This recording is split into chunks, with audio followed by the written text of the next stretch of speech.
Hello, uh, welcome to the middle of the week. Hope it has been going well for you so far. For me, might be starting to sound like a broken record. Maybe I already am, but another pretty routine week. Although I do have like a somewhat big thing happening tomorrow, so why don't we like get in here and continue Project Cars? You're probably familiar with how this is gonna go. We're gonna just jump into this career here, and just gonna continue. We got the GT3 Euro Championship round 2 of 5, so it's gonna be a good one, right? Let's see. I'm gonna simulate to qualifying. There we go. Qualifying 1. Should I just go to qualifying 2? Nah, we'll do both qualifiers. Might come in handy. Evening, I see you sliding in here, living up to the Gale name with the whoosh. Oh yeah, gotta have that wind going on. Because if I didn't have whooshes, how could I continue calling myself Azure Gale? Am I right? Am I right? How are you doing tonight, Molecular Shadow Fox? Good to see you as always.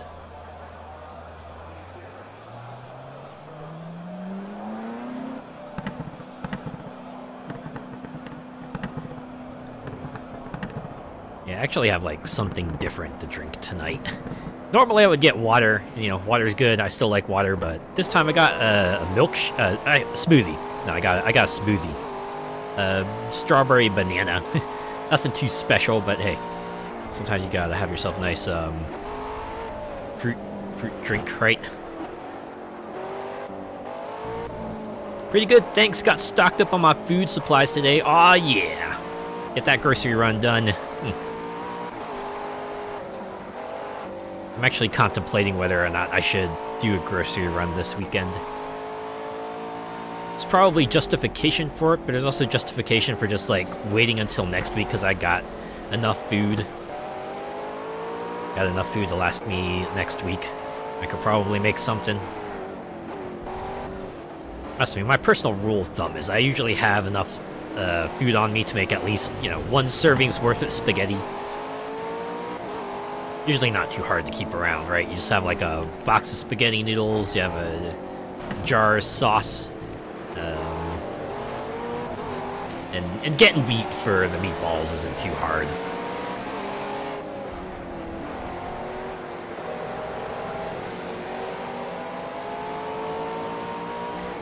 Have that and like a few canned soups as well. Again, just for like the super lazy nights where it's like, yeah, I don't want to even turn on the stove or anything. I just want to stick something in a microwave, let it cook for like 3 minutes, and then eat. A bag of spuds and you got a meal. Oh yeah. You can do a lot with potatoes. As a famous character once said, boil them, mash them, stick in a stew. And also cut them up and fry them, or bake them, or countless other things, really. That's a mood. By the time I get home, I'm like, I can't be bothered cooking. Those days end up with me having milk with hot cereal on, or some ramen. Yeah, right? It's like where your energy's just completely spent, and you don't want to expend that much because you don't have that much left to expend. Yeah, just something quick and easy, like the ramen.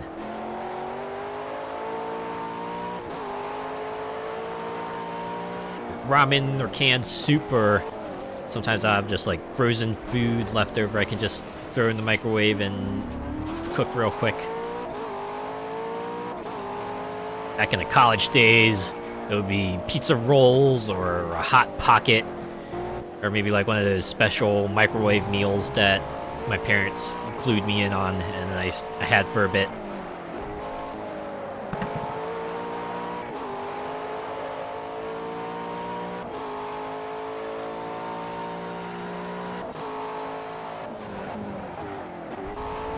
Picked up a pack of watermelon fans so they'll come in handy for dessert or snack. Oh yeah! And enjoy the watermelon. Never a better time for it than now, right? Watermelon is just like the summer fruit, right? You associate it with summer. One way or another.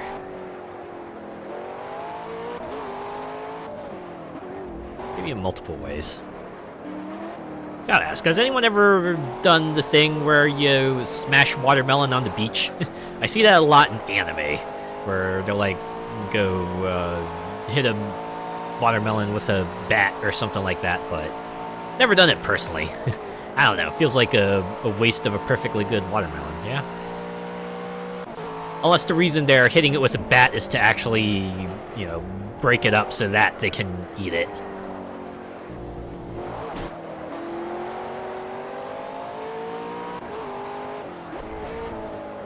I remember having those Hungry Man meals when I was in the US. Yeah, it's been super warm here. Oh man, microwave dinners. I remember those. They're like a super old invention, but... well... again, it just like boils down to...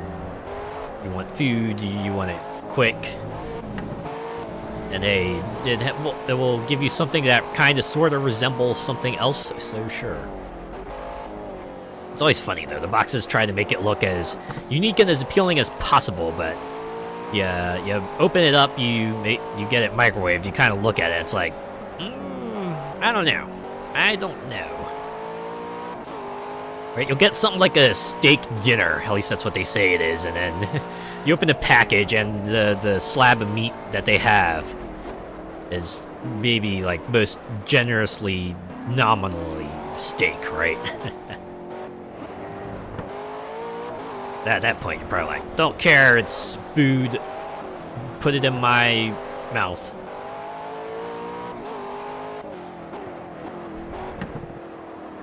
Not done that, but we have used a coconut for a cricket bat before. What? That's our second warning for cutting the track. Sorry. Is this like a 3 strikes and you're out system? Oh yeah, it could be. Right, because on the Le Mans, they were like, okay, you cut this track too many times, we're invalidating all your times. You gotta be watchful. Oh, cricket ball. Okay, okay. I can see that, yeah. Must be fun. Like cricket on the beach. Is that a drink? Should be, if it isn't. Yeah, the mystery meat. The mystery meat. The thing that always tends to be like the school cafeteria punchline. Oh man, the cafeteria serving mystery meat today. That's usually when all the kids reel back in disgust. It's like, ew, mystery meat. I don't know. The schools I went to, they used to have a thing called Salisbury steak, which I guess was their fancy way of saying mystery meat, but they put some gravy on it and mashed potatoes. And I don't know, I personally enjoyed it, but I remember that one time I got it during lunch. I was eating it, and my friends around me were going, how do you eat that? How do you eat that? Like, I just do. I like it. I don't know. Am I not supposed to like it? Sorry.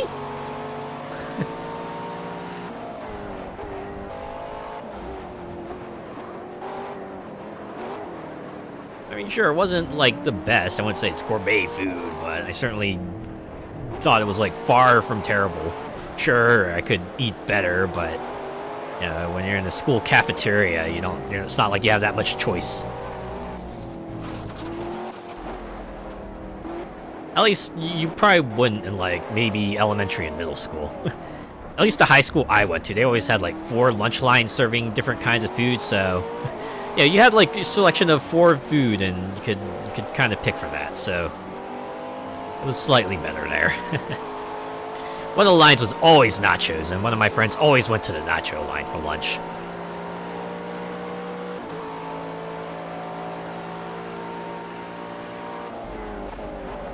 That and playing rounders. I've only ever heard of that in South Park before. Ah, okay, okay.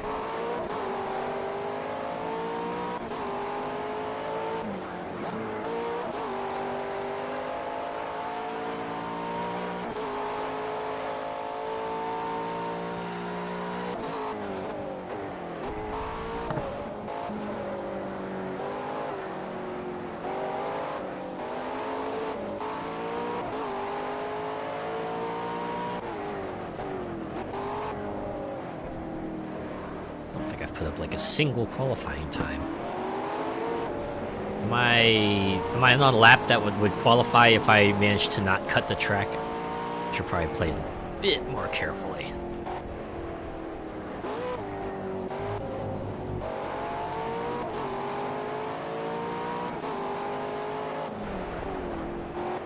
I got lucky. I went home for dinner, would usually have like a meat and potato pie or a hot pot. You live, 100 yards from the school. Wow. That's actually pretty rad. I like that. You just get like your lunch period, you're just free to go back home if you're close enough. That's really nice. Yeah, being able to have a home-cooked meal, certainly would really get to live it up. I'm sure that was an object of envy for anyone who might not have been able to do that.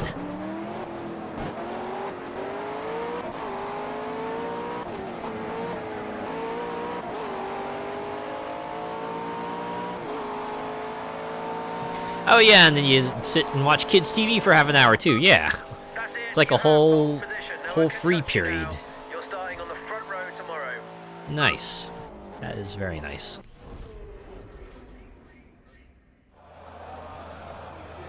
Although I'm sure if my parents had like a sort of a free period for us, we would probably be off like doing homework or something.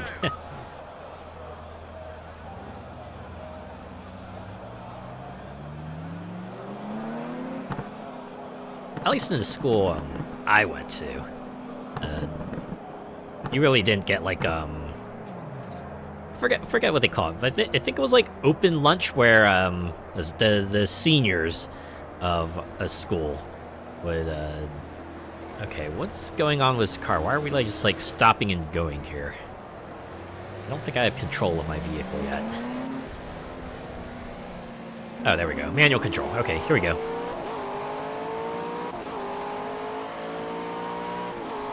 Yeah, it was only like the senior kids, right? The kids who are like about to graduate, who were able to like, you know, just go out and about for lunch. I didn't even do it too much personally. I was fine with like the cafeteria food, although I think one time my friends actually intercepted me and just said, "Hey, let's go to like a nearby fast food restaurant and get some food there." It's like, yeah, sure, okay. And we started doing that every now and then.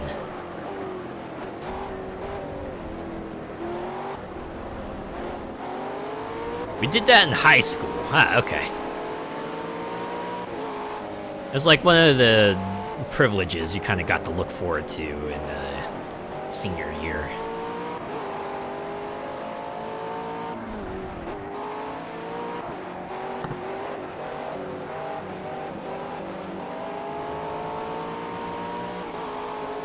Nip down the bakery for steak slice and stuff. Oh yeah. Just got like a wider range of foods to pick from.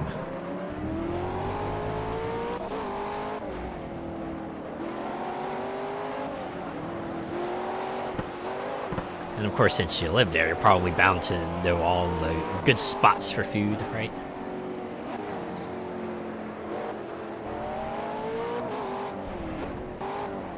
Although I think for us... Tires are hot, brakes are good. The car is perfect. Let's make this happen. Why is Radio Fella so chatty this time around? Man.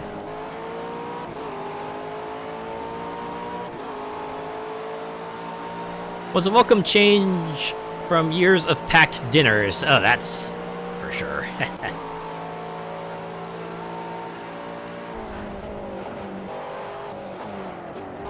I don't know, my parents always had like a good variety of foods. Sometimes it was a sandwich, sometimes, you know, we get like some like bit more of a cooked meal, like a rice dish or something like that. Or maybe we get soup, very rarely.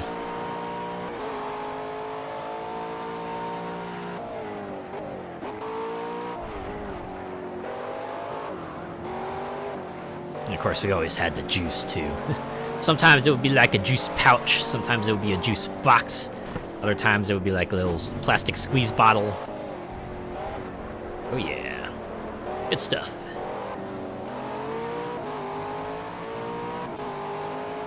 Ham barn cake, packet of crisps, and usually a chocolate bar. Capri Sun, oh yeah, the premier drink pouch. Anytime you hear Capri Sun, you're like, ah yeah, that was the stuff back in the day. When you pack the lunch, you usually have one of those. Or you go on a field trip and you'll probably have like a cooler full of those, if not the little plastic bottles filled with juice. Murder to get the straw in, though, that is true. Like, even though they had like the specially designed straw with the pointy edge, could still be a challenge sometimes.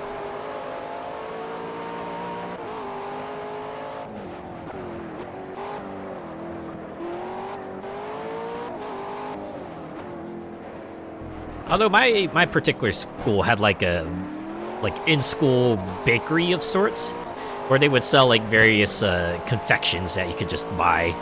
A little extra money, but hey, you could get yourself you know, cookies, Rice Krispies treats, or muffins or things like that, and it was nice. Oh, a tuck shop, yeah, something like that.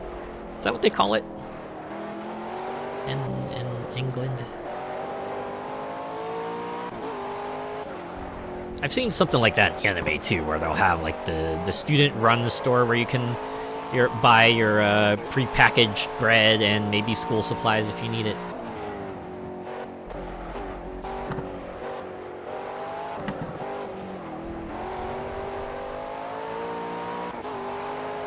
I think my school might have had a shop too, where they actually did. In addition to stationery, they did sell like school memorabilia, right? You know, your usual shirts, caps, sweatshirts, planners, things like that. Nothing out of the ordinary there. All that changed when our high school put in vending machines. Oh man. I don't think they put in vending machines when I was in school, but I wouldn't be surprised if that changed. It's been a while since I've been there last. Anything could have changed.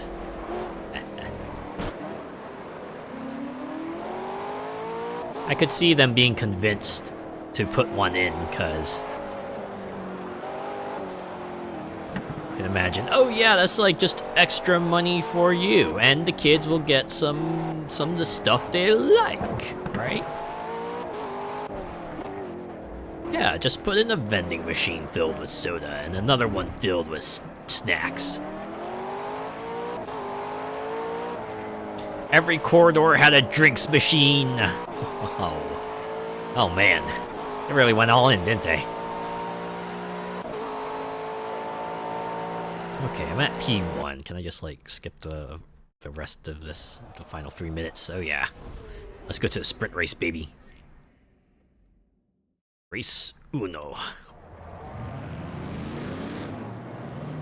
Ooh, we're doing a rolling start.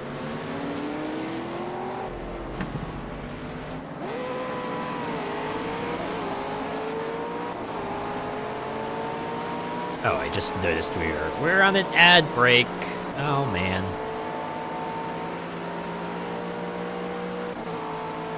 I don't know why my eyes always seem to miss that notification.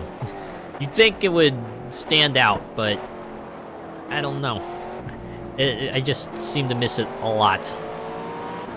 It's kind of weird. Anyways, welcome back, everyone. Hopefully your ads didn't suck.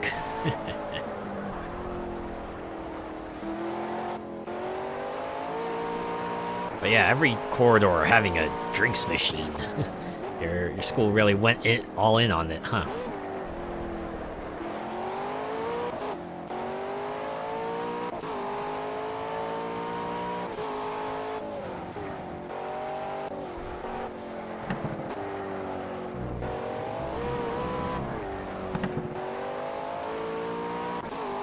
As much as some people might decry the idea of a vending machine. In more public places, it's not too bad, or I guess like even in workspaces. Although I wish, you know, workspaces would have like a kind of like a fully stocked bar of snacks. Although I can imagine why they wouldn't. You know, there might always be that one more unscrupulous fella who will just sweep the entire place clean if given half a chance. I've probably encountered those folks before, the ones who just like, if there's a... If someone puts food in like the break room, they're all over it. They'll take a whole bunch of pieces off of it, if not the entire thing. Always enjoyed the vending machines and the bats after swimming. Oh yeah, I could see it there. Swimming does take a lot of energy, and by the time you get out, you're probably like, you know, super famished because you had to expend a lot of energy to swim. Even if you just like floating there, you're still kind of wearing yourself out, right? That's how it went for me when I was in the swim team briefly. Anytime I finished swim practice, like right after, I would have myself like something to eat, and I'd kind of just like eat it down pretty quickly too. Normally I'm like a slow eater, but swimming just takes a lot out of me. Or if I see a machine that has a limited edition snack or something, I'll get it. Oh my god.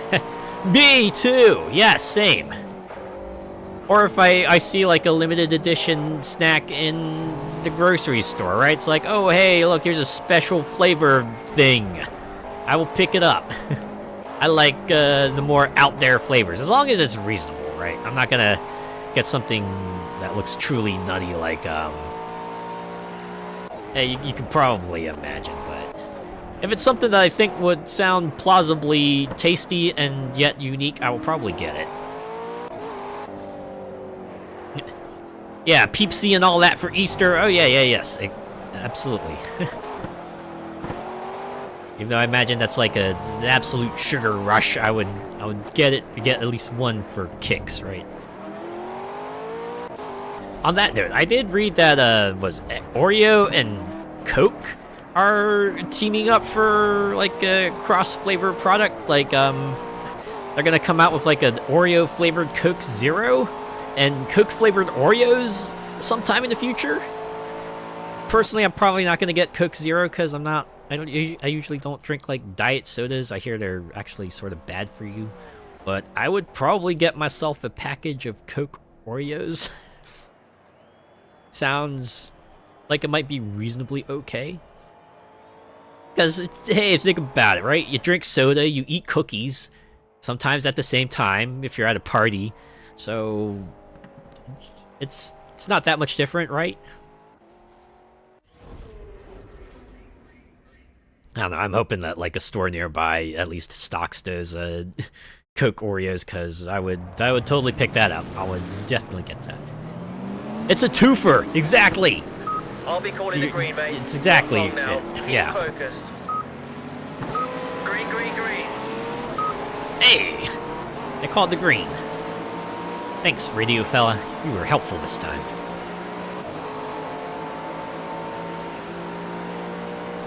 I actually miss when I see like the more unusual Oreo flavors in the stores regularly. Like these days, most of the time I see, oh, lemon vanilla Oreos birthday cake, maybe like toffee and coffee, and I guess Star Wars, although that's probably more limited edition. But yeah, I want them to do like crazy stuff like Coke and fruit punch again. Oh yeah, I guess mint too. They do mint Oreos. You got limited edition crisp flavors coming soon. What kinds? Also, which company? Because I know in the US, Lay's does like limited runs of flavors every year. Still remember that one year they did like biscuits and gravy. My one brother who lives in the South was all over that. Got like a bag for us, and I guess you know, my parents and my siblings found it good enough that once we left their place, we actually stopped by a store just to see if we could like get a couple more bags of the biscuits and gravy lays before we returned home. Walker's here, but it's just rebranded Lays. Ah, okay. In any case, did they announce like what flavors they were gonna be putting out soon?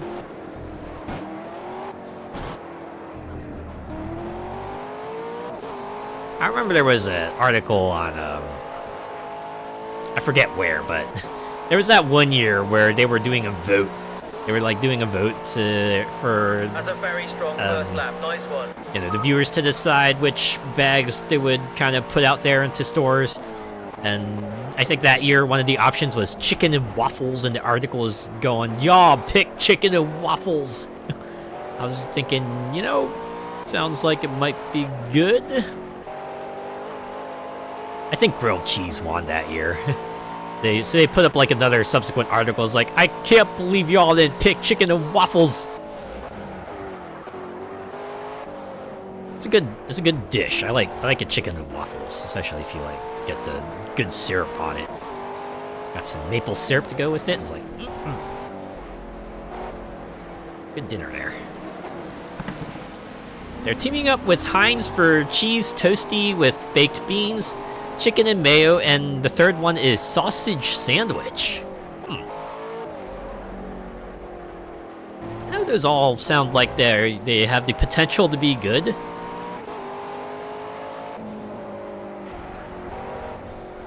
Or how many of those would make it stateside? I could see a case for... Actually, I could see a case for all of them. You know, they have like... Box now. You must pit for your mandatory change of tires. Have at least like one part in there that would lend itself well to a chip flavor, and just add the other stuff in there. It all works out. We'll have a good sausage sandwich here.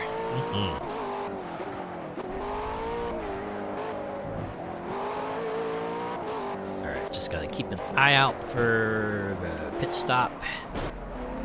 There it is. We're going in. Alright, we're just gonna keep with our strat here. That's a hangover cure right there. Yeah, I can imagine a nice savory meat sandwich would probably,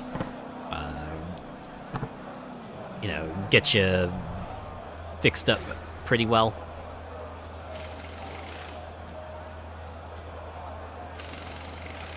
It's basically like a juicier sandwich, really, right? Because you got the meat, but now it's like a sausage, and it's gonna naturally be juicier. Go, go, go. And we're off! Well, we will be off soon. Your lead over second place is 1 second. Would be even greater if I didn't have the pit. That's fine, I'll catch back up to them in no time. Don't forget the ketchup. Oh, yeah.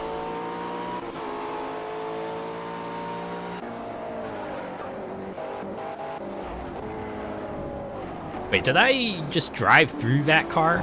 The race director's given you a warning for cutting the track, so you got to start respecting track limits. Keep it between the white lines. Sure, will do.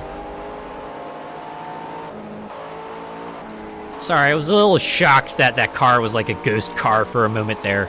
You have to forgive me.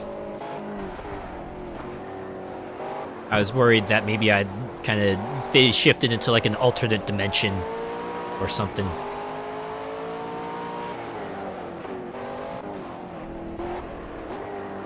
The majority here are savory flavors. Well, chips lend itself pretty well to that.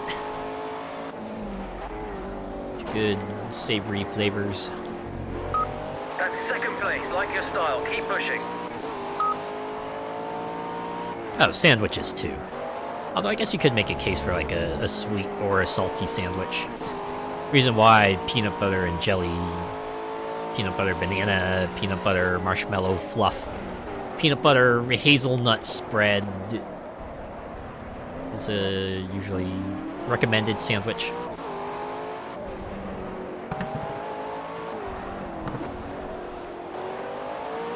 Prawn cocktail, beef and onion, etc. All that good stuff. Mm.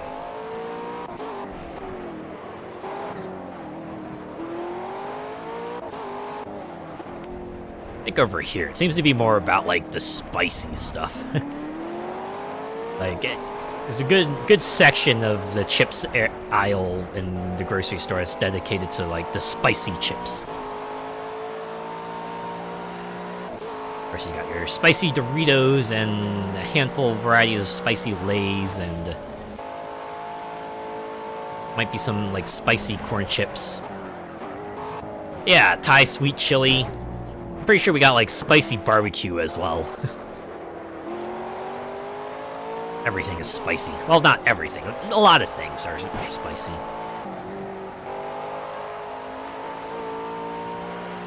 Although, yeah, I'm, like, more of a fan of, like, the more just, like, traditionally savory flavor styles, so.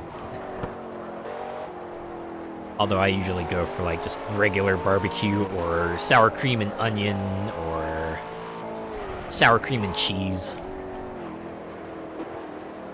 Or if I'm feeling really adventurous, I'll go for pizza.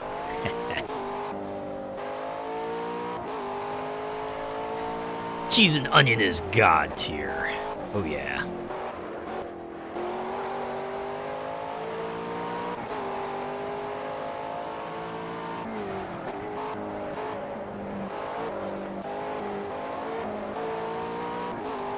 Actually kind of funny, right? I'm like not the biggest fan of raw onions. I can eat them, although I'd rather not if I can.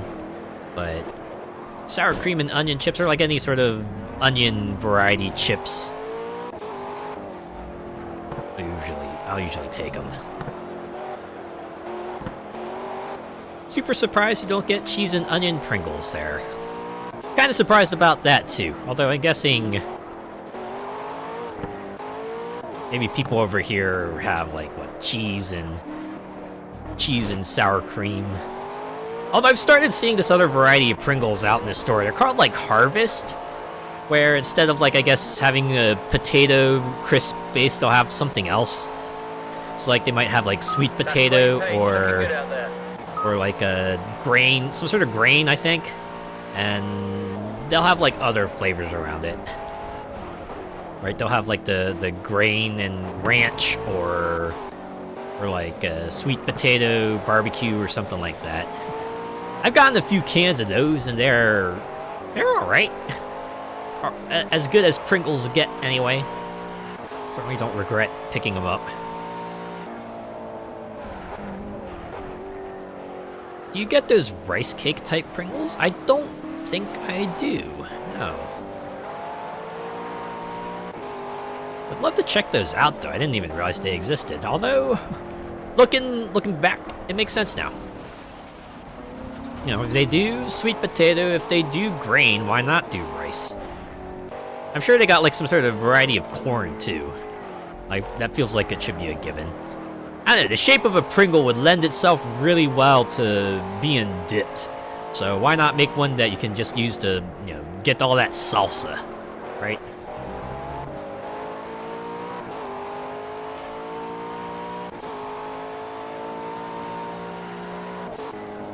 If I had to hazard a guess, I'm guessing like a rice cake type Pringle is probably super popular in like an East Asian territory.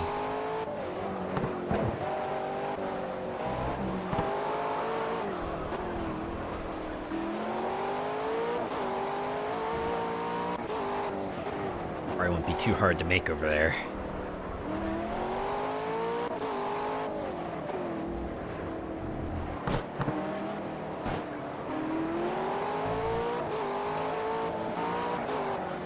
I'm having Pringles, then it has to be paprika? Wait, they have paprika Pringles? Well done, mate. Why am I hearing all these flavors for the first time? Great job.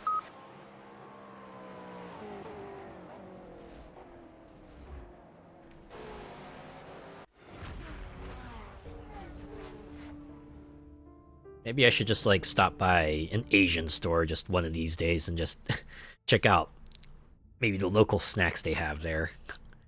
I mean, I've been to Asian stores before, of course, but most of the time I just like look at some of the other stuff. I mostly look at the sweet side of things, so I'll go for like the little packaged jellies and the Pocky and the other biscuits and chocolate mushrooms and bamboo shoots that they have and similar, right?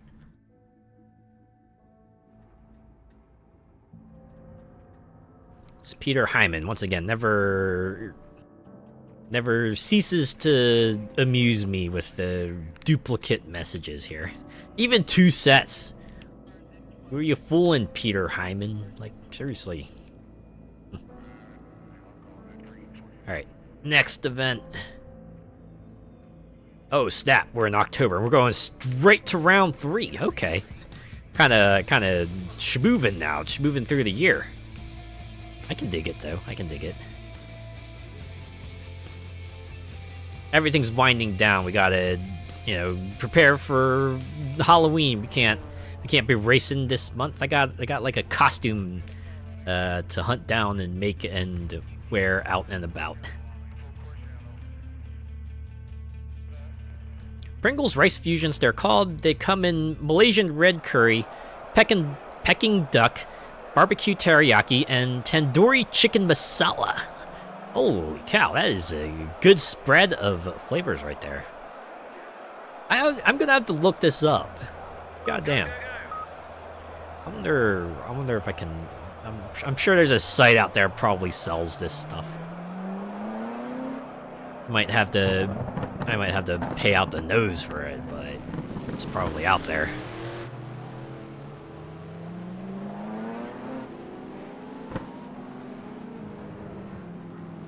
This Stefan fella needs to move it. There we go. Manual control. And we're off.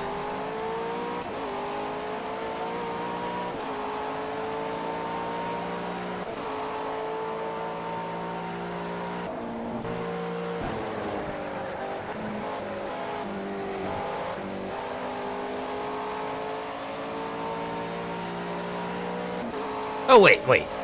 Now I think about it, I think there was an Asian store I went to not too long ago that did have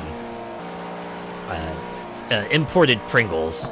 I remember seeing the can and I was like, oh yeah, that's got to be from that's got to be an import, right? Because it was in a different language. If I remember correctly, they did specify the flavor of it. I just didn't think to get a can then. Probably should have.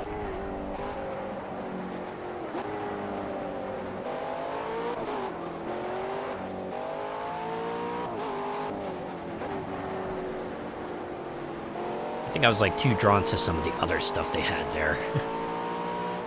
They had like canned drinks that had King of Fighters characters on them. I was almost tempted to just get like one of each, just so I could have them. But I didn't. I don't even know if they make them anymore. OMG. I figured that would catch your attention. I'd love to have those as a collection. I can imagine.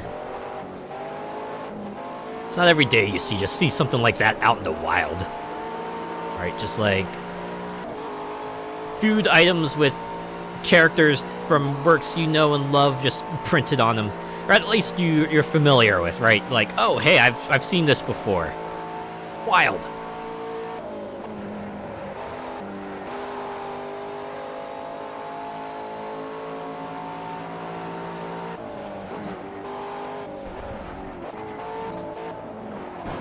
Ah, jeez. Oh.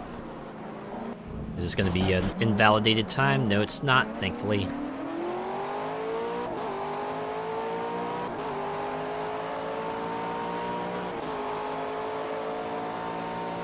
Let's make this clean and fast, no mistakes. Let's take the pole. I'm going to try my best. Can with Rugel Bernstein on would take pride of place on my shelf.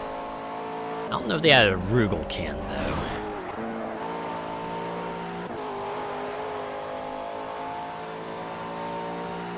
It would be kind of neat, though. I feel like at least you could make a case for him, because he is one of the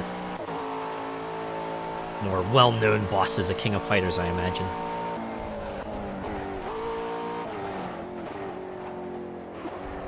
Right up there with Geese, maybe.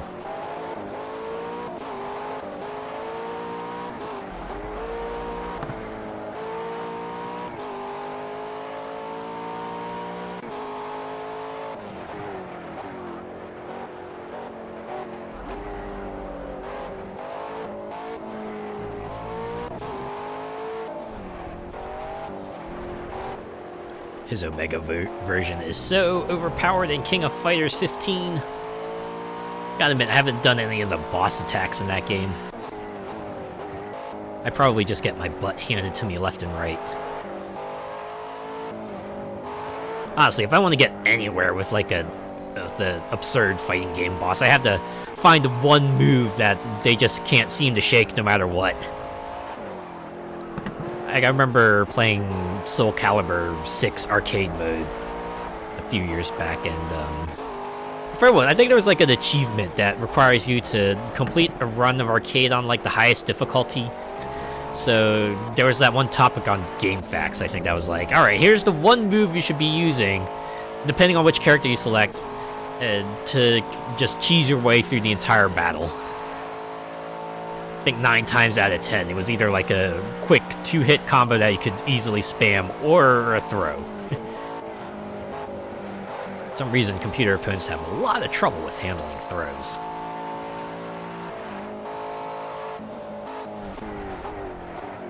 Super OP, but nothing like God Rugal was in SNK vs. Capcom 2.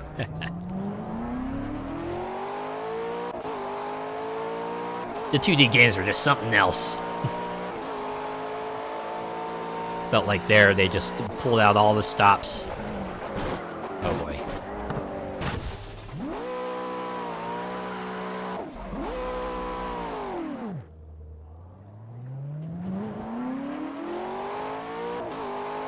Feels like as time went on, they of course, tried to keep the difficulty up, but never went to a level where it felt like you were just getting, steamrolled.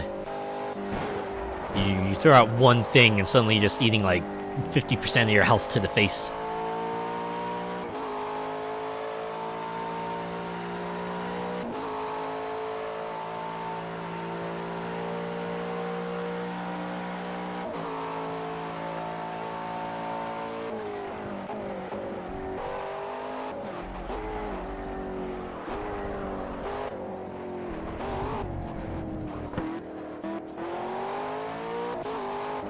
Final Bison in Street Fighter Alpha 3 was a chore to get through.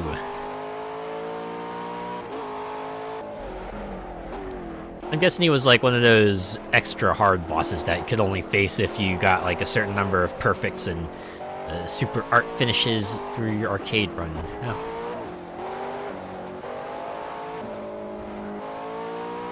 I guess that would be the other thing, if they're not the final boss, but just like a bonus boss that you can only face if you clear a series of difficult requirements. I guess it would make sense you would want to overtune them, because you imagine the person who's good enough to get there probably needs that to have some semblance of a challenge, right?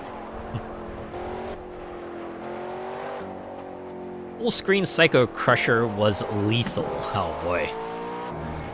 Always gotta have that one move, right? The one that just, if you don't prepare yourself against it, you're just gonna be in for a world of hurt. Also, this track is like really long. I'm only on lap 2 and we're already on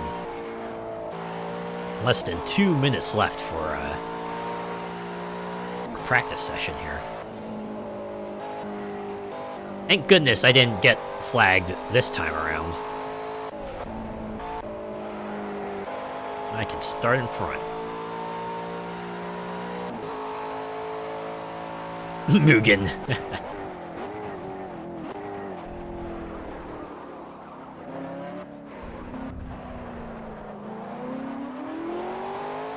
Still surprised that Mugen gets a decent amount of traction, although I guess kind of being the premier fighting game sort of, you know, crossover facilitator would do that.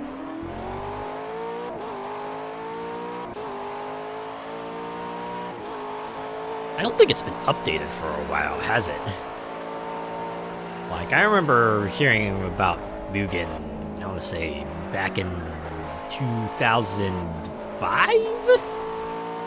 And that's like 20 years ago.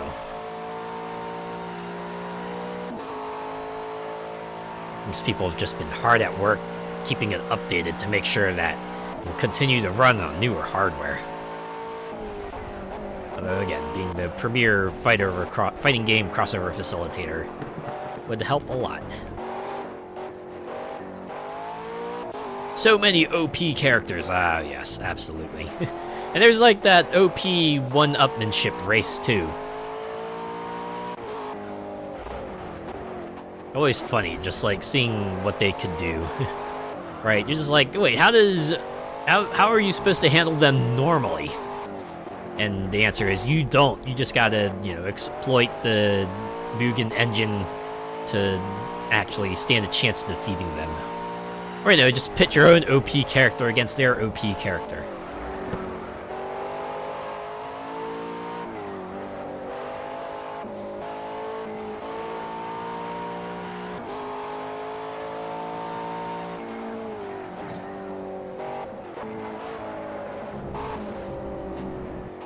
I'm sure if I looked around enough, I could probably still find, like, the everything versus everything sort of appearance pack.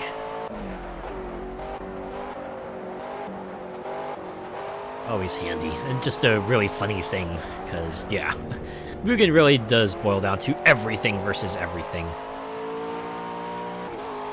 Well, I'm pretty sure, like, whoever developed it intended it to be like a fighting game maker. They just perhaps didn't account for folks maybe wanting to import existing characters and having characters who wouldn't normally fight.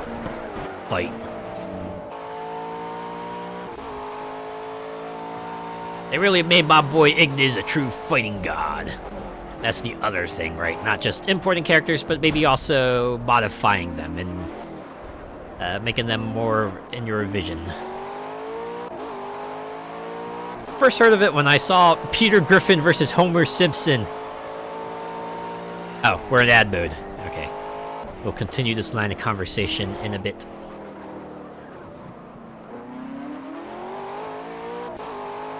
Yeah, I can see the ad break stuff. I wonder if Seribot can be configured to give like a heads up, like you can tell it, hey, there's 1 minute to an incoming ad, let everyone know, because that sure would be nice. Alright, qualifiers, round 2. Go, go, go.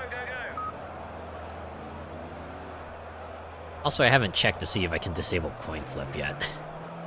After seeing that get used, I was like, oh, Nightbot responded. Oh, and Seribot also responded. Okay. I didn't realize Seribot had a coin flip function. Now I do, I guess. I don't know, once I get my Live 2D model, I'm thinking of moving some of those chat commands into, like, point redeems. So you can, like, pay points to roll dice, draw a card, flip a coin, play rock, paper, scissors. Although, I guess in my case, I would have rock, paper, scissors cards that you could pull out there.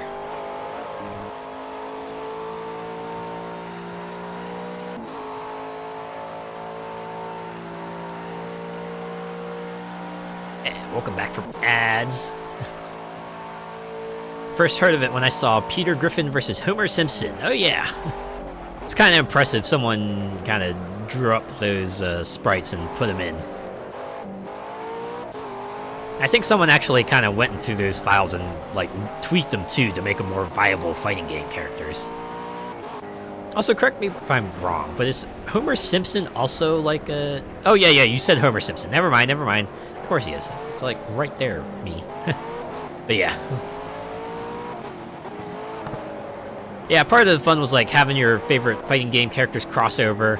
But there's also like the unlikely candidates, or just some of the ones that are out there. Like, there's one I remember that was called like Stupid Little Drill Tank, based off of the first boss from Sonic the Hedgehog 2. Had the exact same behaviors and everything, except, you know, this is a fighting game context this time. But I think they also had like a break the targets mini game. Someone actually went and programmed that, and that's pretty cool. Yeah, you could do other things as well. Pretty impressive, like how some people managed to make it all work out within that engine.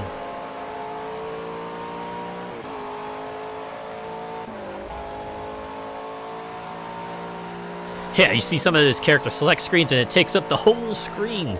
There's that many characters out there. You know, just by virtue of having a whole lot of fighting games with sprites.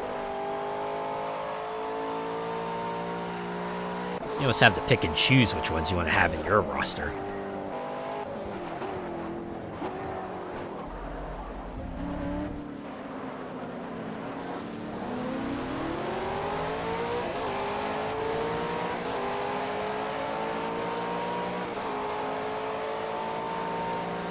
You've got the pace to take pole. Come on, you can do it. Thanks, man. Same with those Mortal Kombat fan games. Who like the 2D ones? Yeah.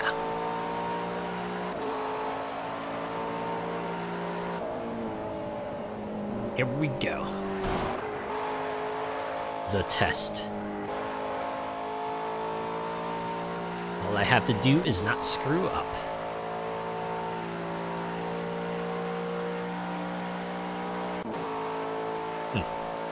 I'd imagine if each lap is like 3.5 minutes, they're probably only going to make me ride two laps with my current sort of time compression rate, right? Just gonna start and then hear on the radio right away, pit, you gotta pit this lap, man. You won't get another opportunity.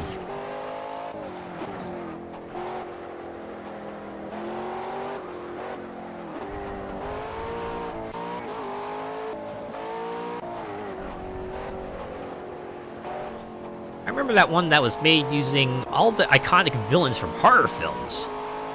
I think I remember seeing a video of that. There's a group I used to watch that did like a weekly fighting game video, and they always picked some interesting ones. I do believe that was one of the ones they picked. It's a pretty good premise. Imagine that.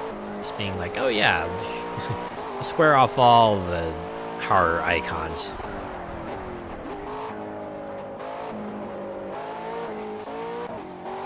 A little something for you to play if Killer Instinct isn't your thing, right?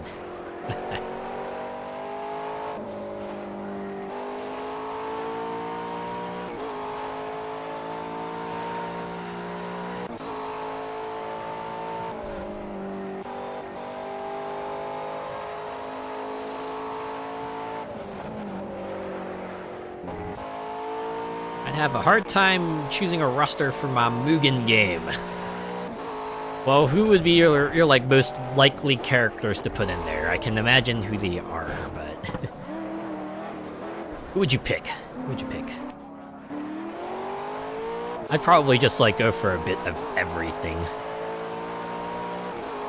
You'd have your Capcom folks from like Street Fighter, maybe some from the greater Capcom universe, and then a couple SNK folks, and maybe a couple of ones from Arc System Works fighters.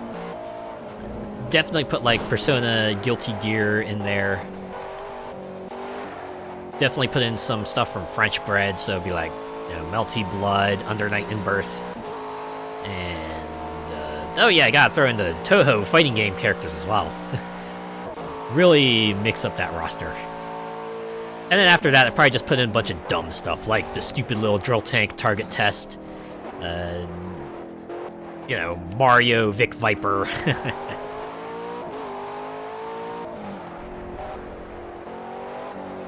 Number 1, Ignis, followed by Sephiroth, Blaze from Streets of Rage. Okay, there's some good picks so far. Also forgot they did have a Sephiroth character, didn't they? I'm pretty sure he was like custom sprited too, because you know his source game is 3D, so.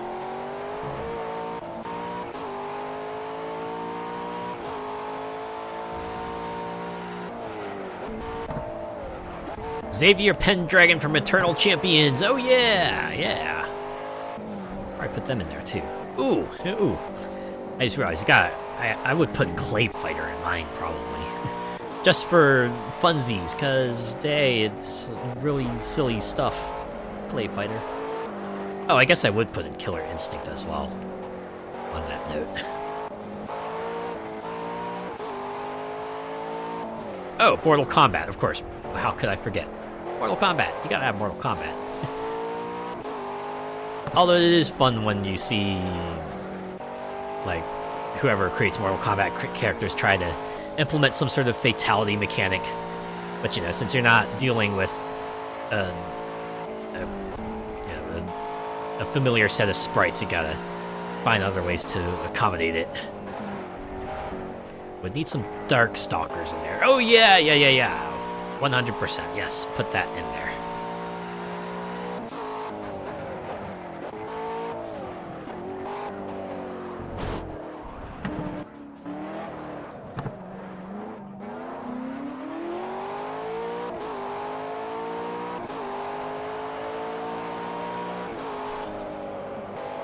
And for shits and giggles, a few characters from Rise of the Robots or Rise 2 Resurrection. Oh, you know what else I just realized? Primal Rage. Maybe we could throw some characters from that game in there as well.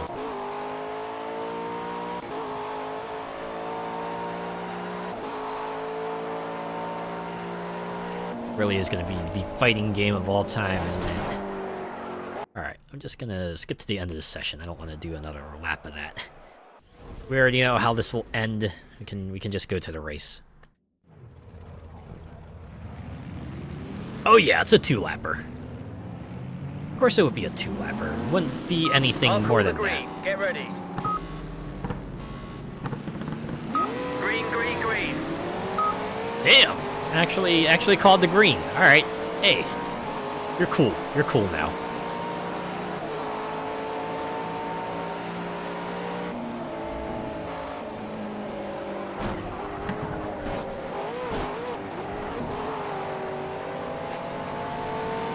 Oh yeah, we're off to a good start. This guy's all over you, filling the mirrors. Time to cover the inside line and brake as late as you can. Well, you just throw him off, huh?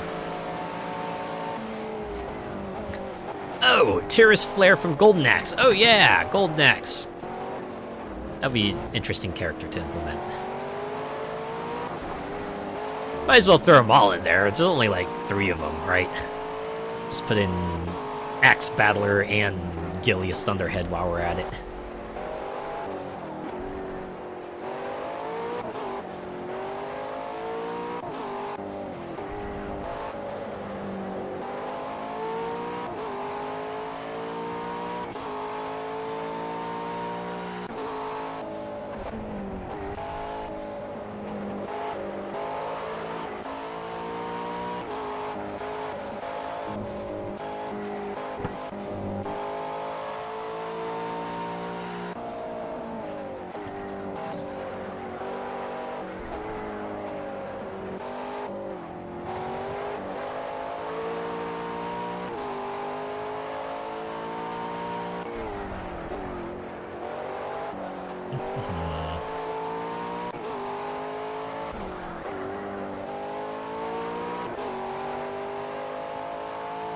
Some bosses and characters from Cadillacs and Dinosaurs.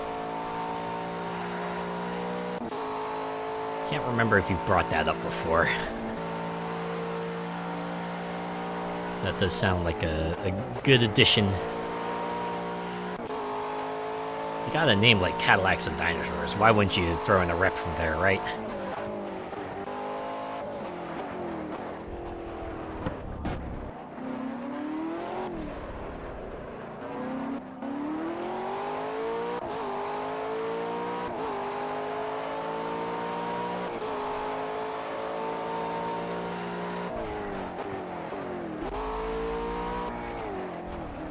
A 3D game I know, but could work with 2D anime sprites, but bloody roar.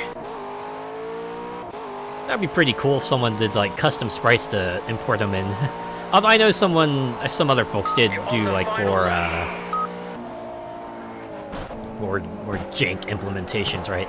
Like if I remember correctly, there was a Super Mario 64 version of Mario that someone put out there that basically used like screenshots of Mario from that game, and they went and, you know, created a whole character out of that. That takes work. It's dedication right there.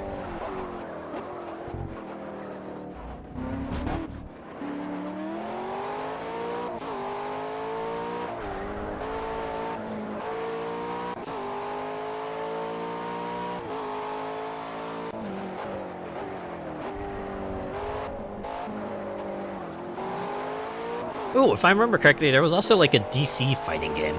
I remember playing that on the Genesis / Mega Drive. Because my neighbor had it, right? My neighbor a long time ago had that, and we would play that occasionally. You know, they had like most of the Justice League icons and Darkseid, if I remember correctly. Also, I think Martian Manhunter might have been part of that game or not.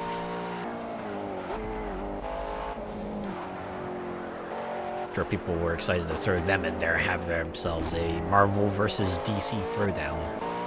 At least as best as they could get it, anyway.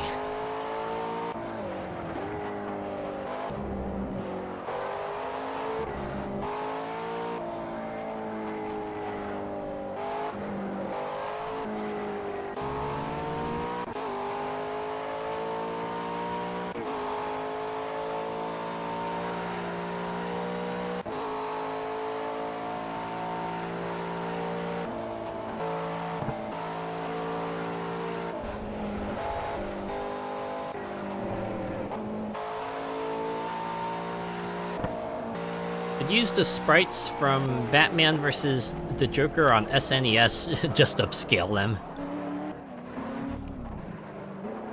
Oh, even then, there's probably some extra work they might have to put into that, but... Hey, when there's a will, there's a way. I've certainly seen people implement weirder stuff, so why not?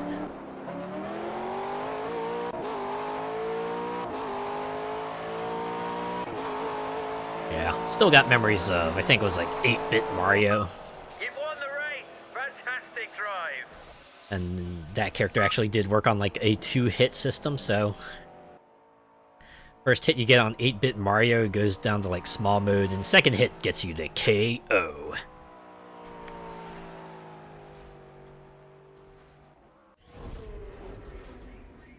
Oh. Oh, okay, here we go. Race 2. I was wondering. Uh-oh, it's overcast. Things might be different this time. Get ready. Not long until the green. I'll call it. You better. Green, green, green. Alright. Alright. You did. I'll give you that.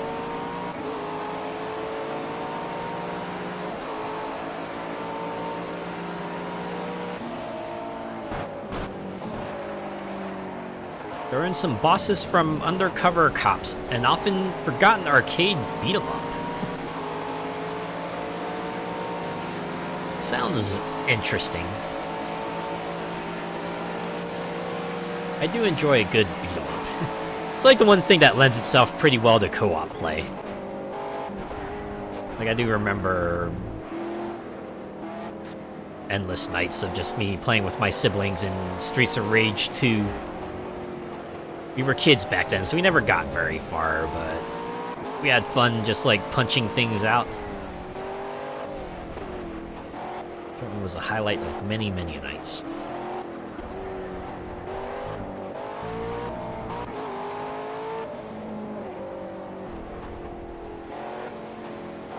Streets of Rage 2 is a real challenge, oh yeah, it was. But also had like all the refined mechanics, so...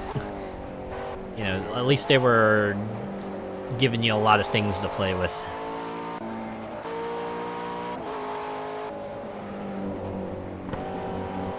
Also, I just realized this race here is 5 laps. We are on 5 laps of this extra long track, so this is going to be a while. Kick back and relax.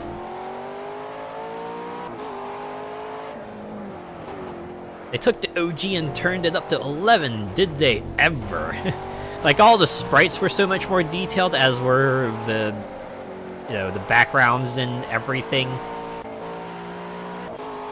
Music was just as funky, to be honest. You know, all the animations were slick, and the settings they brought you through were real fun. I always remember the amusement park the most. Partially because of that one small segment where you kind of got to punch out the arcade machines and pick up the money there.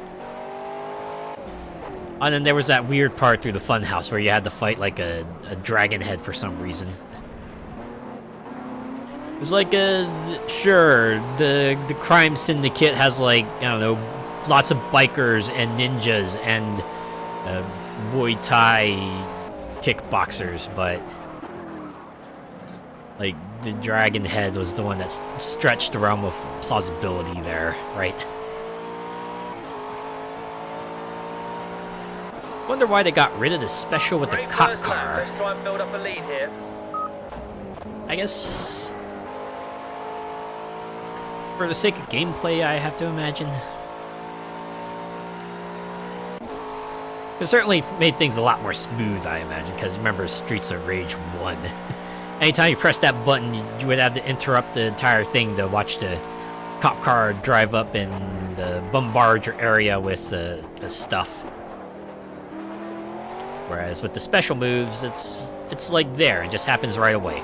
Also gives you gives you something to think about, because it costs you your health. It's like, yes, I could use my super cool, super powerful attack, give myself some breathing room, but that's gonna be less health I have going forward. And fewer hits I can take and fewer opportunities to use special moves in the future. I guess there's that.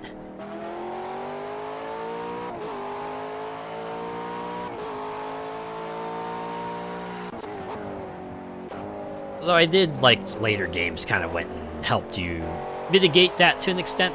It's like, what, Streets of Rage 3 had the special bar that filled up that would let you have one free use of your special attack. And then Streets of Rage 4 just made it recoverable if you landed hits. Although if you did get hit, then all that potential recovered health would be lost. So that was an interesting risk reward. It's like, sure, do the special moves, but you better be good at the game. At least good at dodging. Box this lap, box this lap. Oh, there we go. Come in for your mandatory change of tires now. Alright. I swear the bird-named kickboxers are early versions of Adon. They could be. They could be.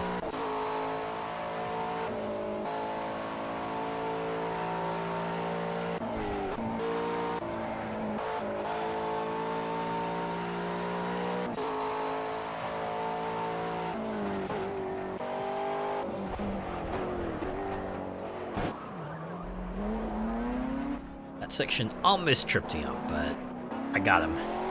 Oh wait, where's the... Did I miss the... No, I did. Okay. It's over here. Oh my god, I had to do like a hella sharp turn to get into the pit lane here, though. Or did I already miss it? Here? No. Got a damaged front left light, working up a spare, so we'll call you into the pits. Okay, well, I can try next time around. I just have to make sure to, like, actually pit next lap.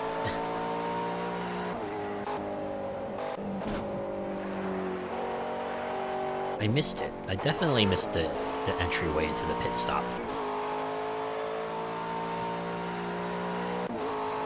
I know Cody and Guy switched franchises, but Final Fight games were always fun. Pitbox currently occupied. Well then. You know, I have not played a Final Fight game. It's probably weird, but yeah. I should, though. I've heard good things about it. I think Street Fighter 6 has Final Fight games I could play if I really wanted to. Or I might have a Capcom collection somewhere that includes Final Fight. I think they have a beat-em-ups collection, specifically. If I don't have that, I could probably pick it up.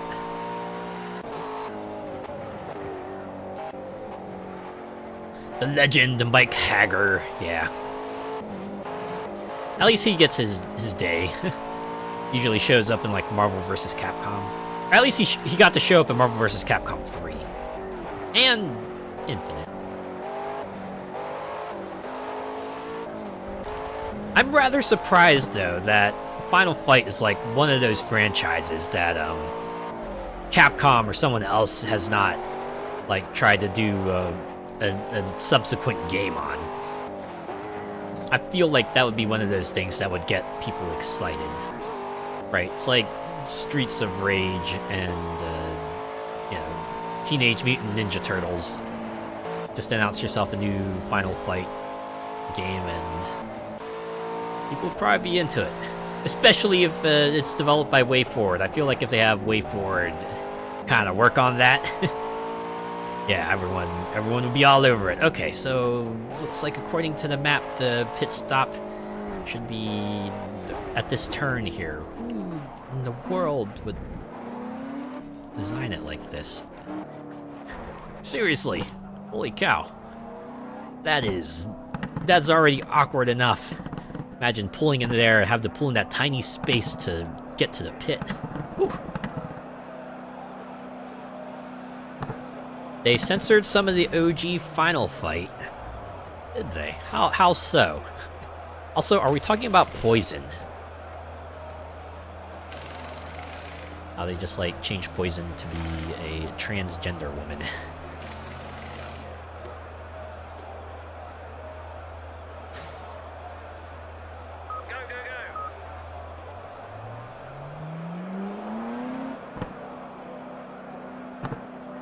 I'm glad that's at least one of the things they kept rolling with.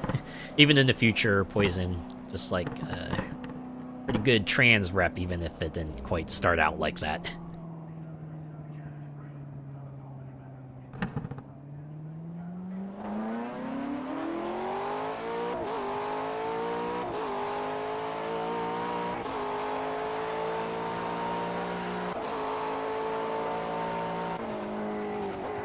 The opening cutscene that had that big guy kidnapping Mike Hager's daughter on a TV screen, they cut that out in some versions. Oh, okay.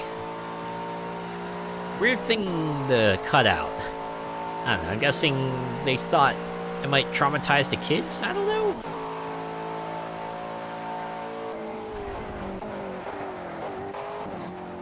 It's like how Streets of Rage 3 just like had its plot completely changed when it went overseas.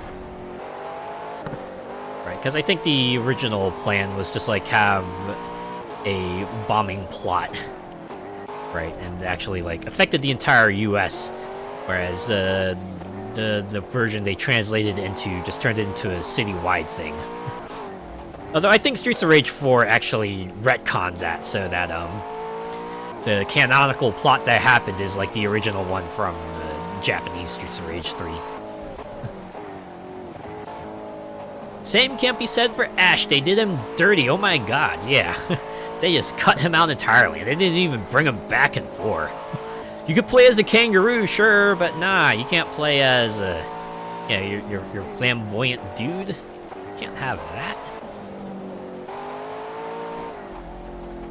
Absolute bummer, because certainly deserves a spot with the other classics, right?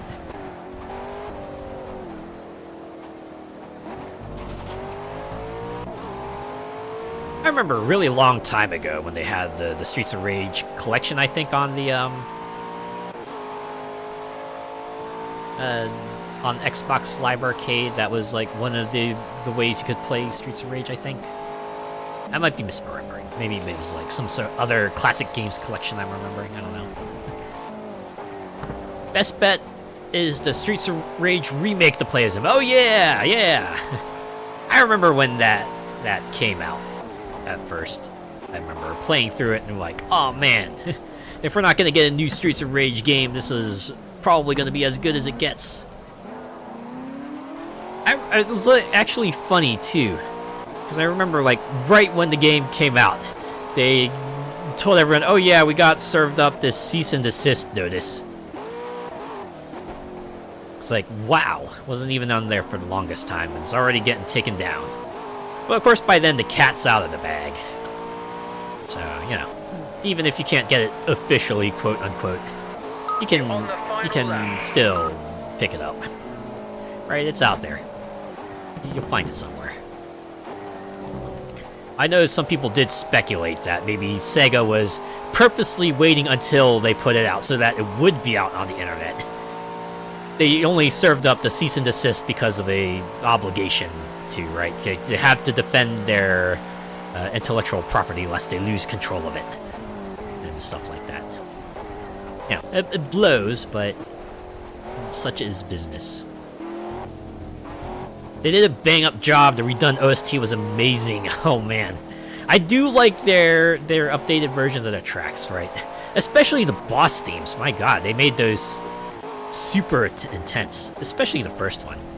Oh, yeah, that was one of the things I liked about Remake. They went and had like that punched up version of the Streets of Rage 1 route, right? You could see it like all of its sort of Streets of Rage 2 style glory, and they managed to like give them like a punched up intros too.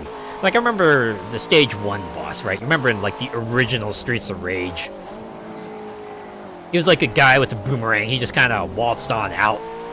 And then Streets of Rage Remake, they have him open up by just throwing out the boomerang and shattering every window in the background. It's like, oh yeah.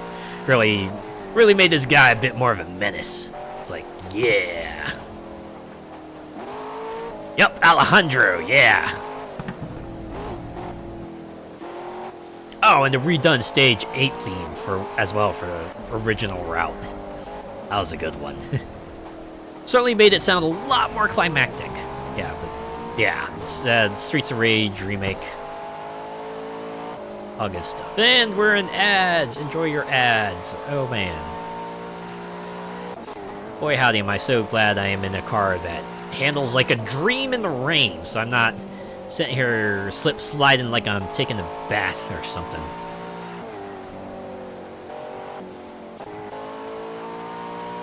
You know, I have to like thank my lucky stars that I managed to live this long. And I've never really slipped in the bathtub. Feels like one of those things that you're always conscious of, right? Especially in the state you're in, right? You like slip and then you fall and you're like, oh man, I can't get up and really can't do much. And what if someone walks into you and you're naked? Oh geez, that would be so embarrassing.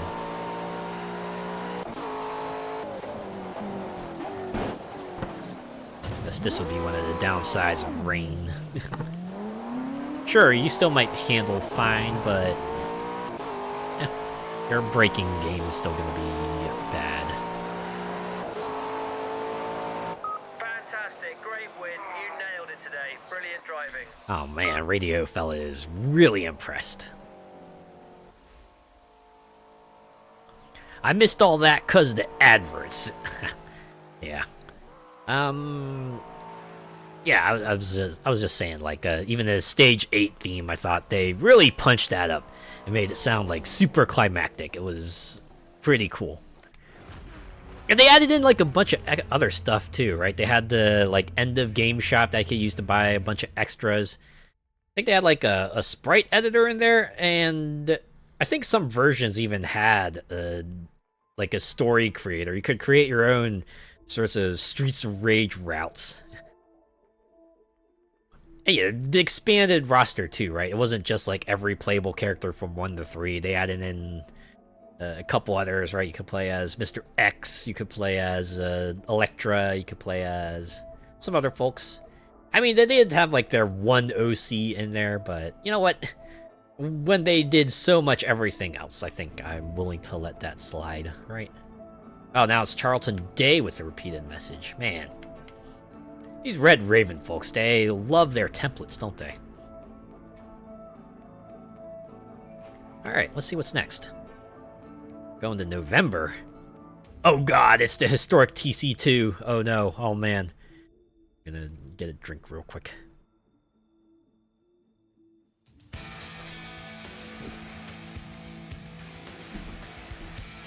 Holy cow. My smoothie's melted. It's like basically turned into really, really sweet juice. It's fine. It's still tasty. Alright, round 1 of 4. I feel like this will probably be the rest of the stream right here. We're just gonna alternate TC2 and slide in more of the Euro TC3 Championship here and there.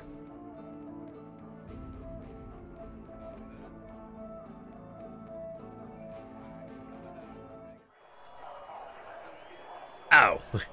I forgot to skip. Here, we can skip to the end of this session. Alright. Off to qualifying.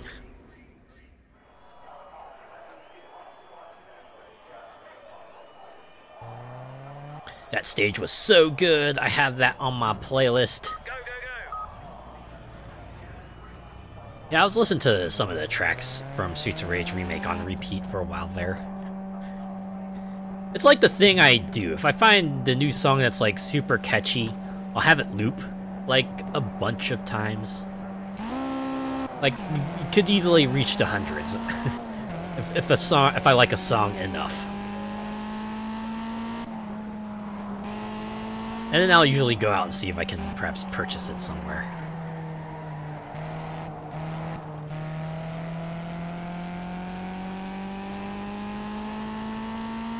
Man, there used to be like a video game music bundle that ran a few times, like way back in the day. I remember buying like a couple of those because, hey, digital video game music, who can say no to that? But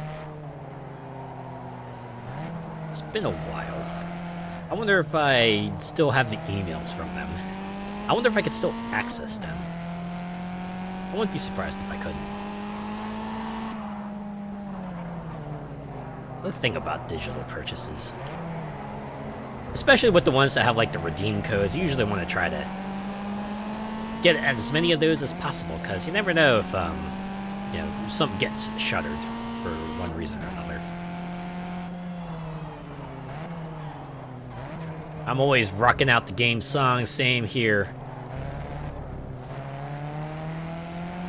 Always gotta build up that playlist to have while you're working or working out or, you know, driving.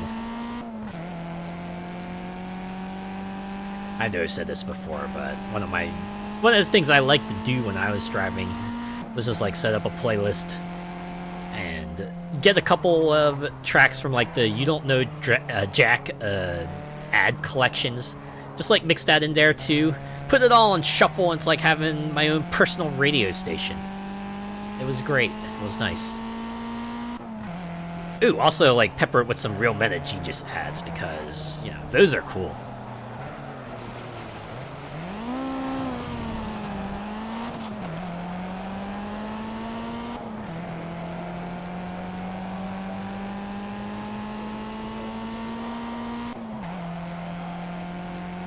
I think I actually went out of my way to find like a Real Men of Genius CD collection. They actually had one of those, and I think they also had like a website where you could like get MP3s of like a handful select of their ads. And I think they even had like just the instrumentation by itself, so if you wanted to make your own Real Men of Genius ads, you could do that. I should do that for a short sometime. Just do like a Real Men of Genius spoof. How many people would get it? Oh, that would be good. Maybe once I start like ramping up to a Live 2D debut, I'll do one of those. Maybe even a few of those, right? Like real tabletop players of Genius or something, or real tabletop heroes. Just a reference to like what the original name of Real Men of Genius was. That would be, might be fun. Oh, I can keep workshopping that idea later. I need to work on some more stuff. Because it feels like things are coming together. And you want to take care of as many things as early as possible so that all that stuff doesn't pile up. Right. No collection is complete without Tank from Cowboy Bebop. Oh yeah! Get some good anime OSTs in there as well. All the catchy intros and what have you. And yes, that would include Tank. What else can we put in there? Maybe the Dragon Ball Z theme. One that goes head chala and etc. Or is that Dragon Ball? I don't remember. Personally, I'd probably throw in like the intro from the Gekkan Shoujo Nozaki-kun anime in there as well, because that is a real catchy piece and one you don't usually expect from a series like that. Hello there! Hello, Venom! Good to see you. How are you doing tonight? New Dominion Tank Police opening theme.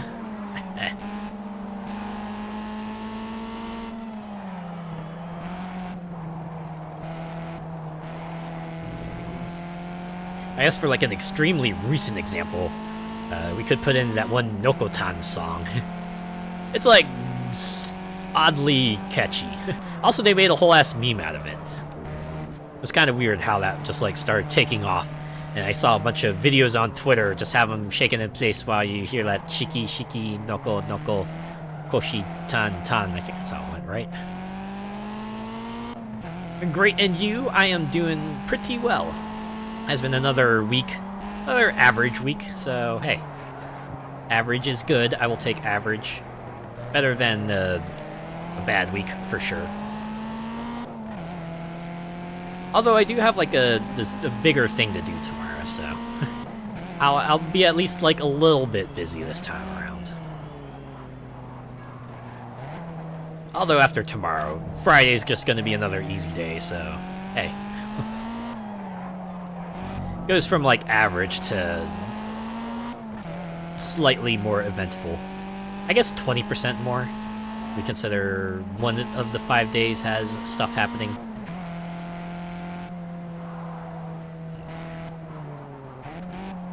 For something whimsical, the OST from Sasaki and Miyano.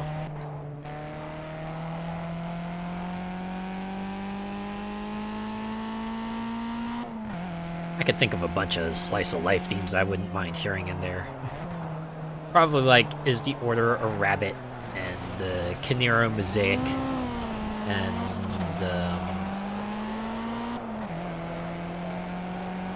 oh, I suppose Blend S was pretty catchy too. Especially the one where they mashed Blend S with Slipknot. I always like those sorts of music fusions.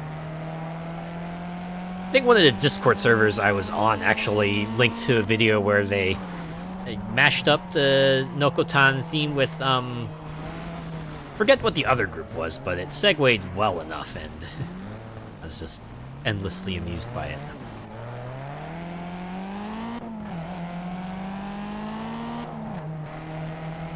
If I could find it, the OST from Street Fighter II, the animated movie.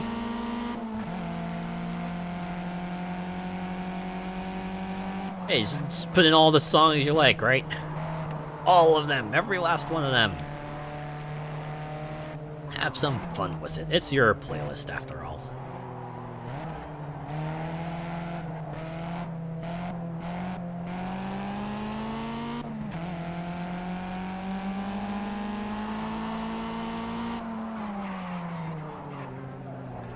As far as movie soundtracks go, I'd probably have to go with like Pirates of the Caribbean. Or really anything by Hans Zimmer, because that guy puts out dramatic soundtracks like it's nobody's business. Like, damn, do good work on that. You listen to Zimmer's music and it's like, ooh, wow, this is really movie-worthy material here. Right, it's exactly the kind of music you want to hear in the theater with their bass boosted enhanced sound systems and everything. You just feel it in your bones, maybe even literally. My playlist is like 15 days long. Oh yeah. You got yourself a wide variety of music there. Mortal Kombat OST for sure, got some bangers on that. Oh yeah, who can forget? Mortal Kombat! Yeah, you know how it goes, right? It's always about the scream.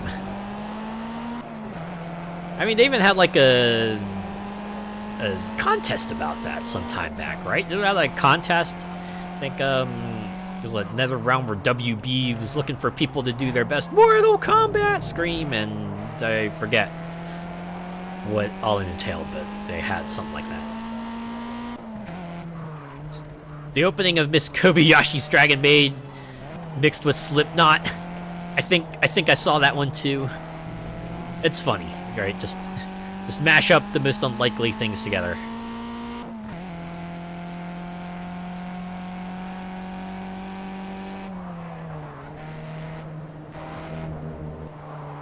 But yeah, Dragon Maid would be another good song to have on your soundtrack list. That song is crazy catchy.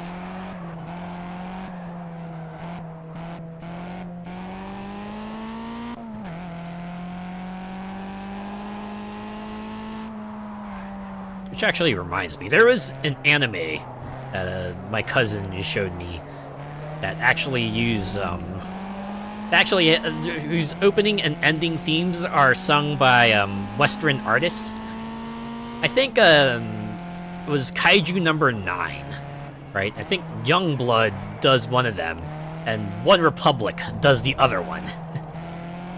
And it's like, wait, what? This is who they reached out to?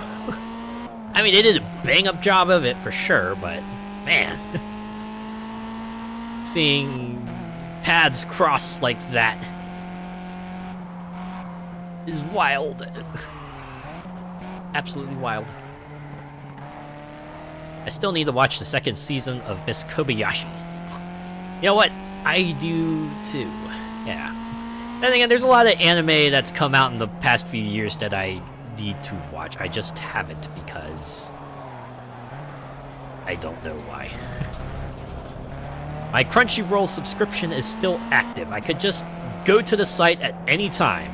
Just go like, alright, this series I choose you. And then sit down for an afternoon and watch it.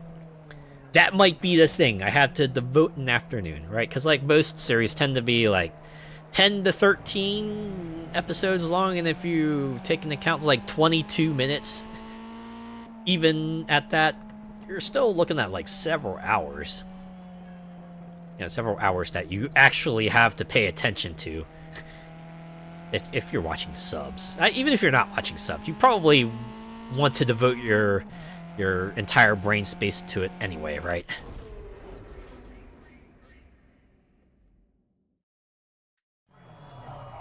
You say run for My Hero Academia, that makes anything feel more epic. Ooh, I have to take a listen to that. I like a good epic sounding track. Something that just makes a situation, at least fits the situation, right? Makes you realize, oh boy, the stakes are high.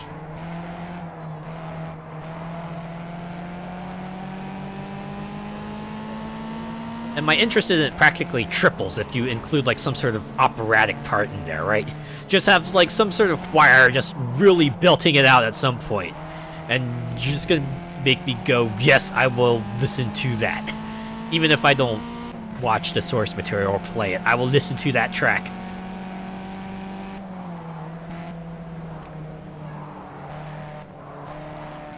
Got that final push to the end to face a boss vibe. Ooh.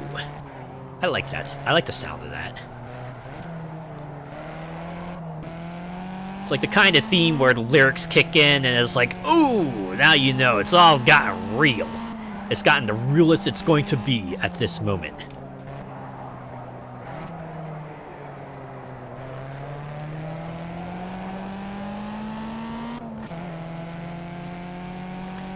Never watched My Hero Academia.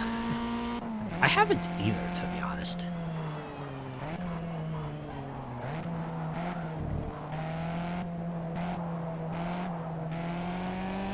And again, it's like one of those series that has like a zillion chapters and episodes, so either way, I'm gonna have to really block out a lot of time if I want to check it out.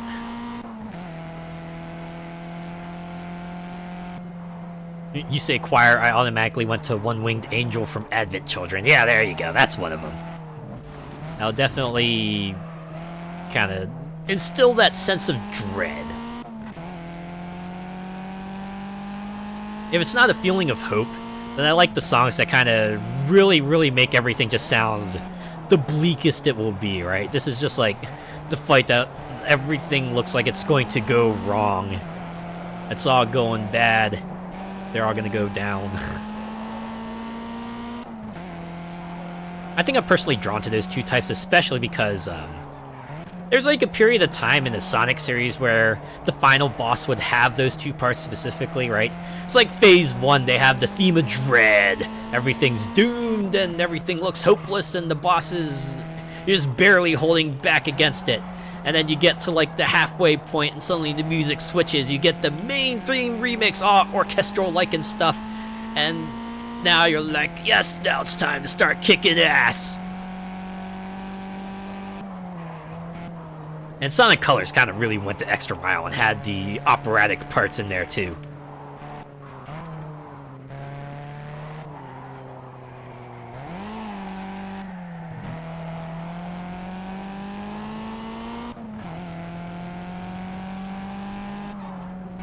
Was that the Nephastirus battle from Devil May Cry 2? Like, how the hell do you fight a living skyscraper? How do you? I'm sure it was a highlight of that game.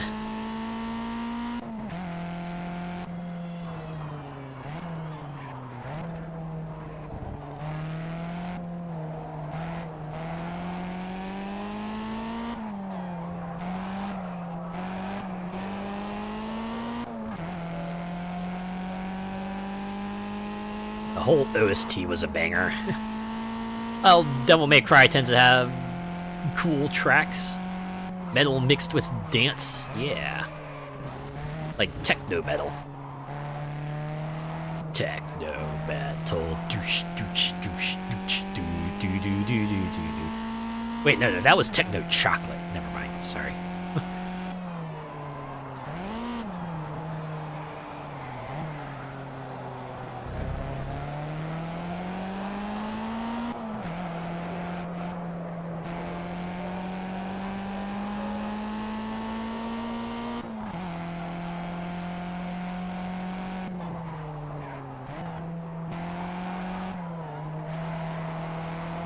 Guess along those lines, the Metal Gear Rising soundtrack would probably be a good thing to have too. Really gets you pumped up. Especially since in the game, like all the bosses did that thing where you had just the instrumental for like part 1, and then when you get to like the serious part, that's when they add in the vocals. Well, there was one exception, but you know, it was a very good exception.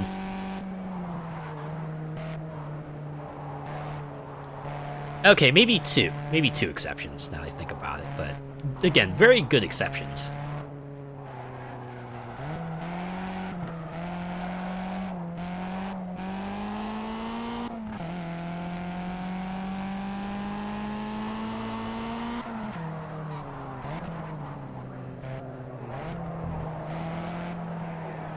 The opening guitar riff from Omega Rugelstein and KOF 95.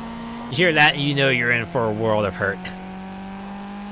That's like the best part, when the character becomes famous enough and they have a theme associated with them that's famous enough. Right, you hear like a small part of it, and then, oh man, you just get all the feelings coming to you.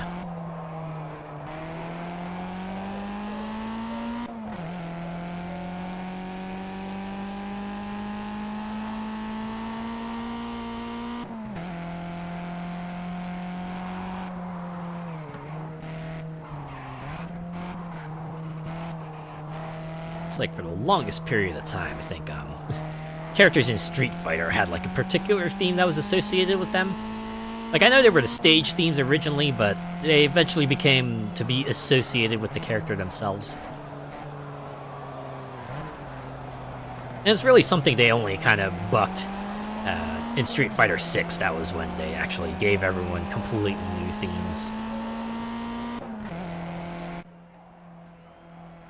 Well, there we go. We're off to a good start with this series, at least. That was probably largely in part because there was no rain. Oh yes, the Guile theme. Ba-da-ba-ba-ba, ba-ba-ba-ba-ba-ba. Yeah, the theme that goes with everything.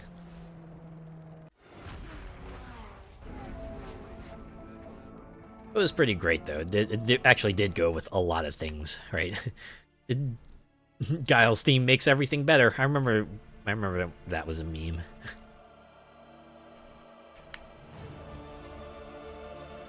There were other musical things that they tried to make a meme as well. It's like, yes, this theme also makes everything better. I think someone tried to do that with like Hawkeye's theme from Marvel vs. Capcom 3. It kind of worked, but it didn't really take off much like Oh, okay, we're doing Kart Club as well. Okay, so is this... I wonder if we'll have to do like the Road Entry Club stuff too, because I remember doing that. Alright, so November's gonna be like a pretty packed month, is what it seems like it's gonna be. Okay, so we're just doing races here. No need for practice. You should know how to operate a cart, right? And Jesus Christ, those screeching elephants on Dalsim's stage. Ah, carts. It's been a while since I've seen you folks.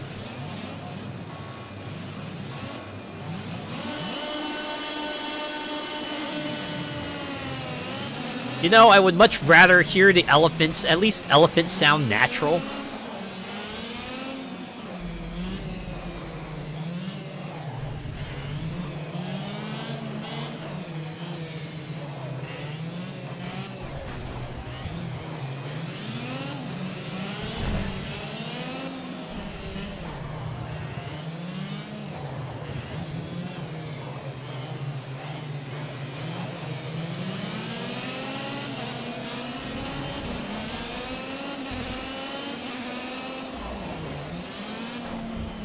Oh man, I only got 3 laps.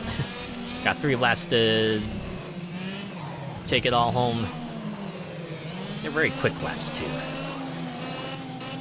There we go. See you later, Alexander. Capcom went to 1,000 on the elephant volume. Oh boy. I might take that back then. Nothing gets me more than like a sudden loud sound. That just really throws me off. That's the thing I hate about like most modern games these days. For some reason, their intro stuff always seems to play at like ear-piercingly loud volumes. Even if you set like the in-game volumes to be much lower, all that opening stuff is always very, very loud. It's annoying.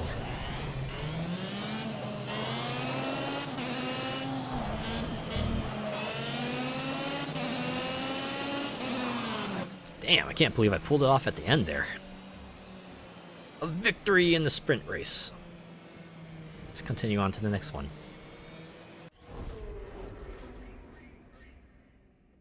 I heard someone in the background say, "Green, green, green!"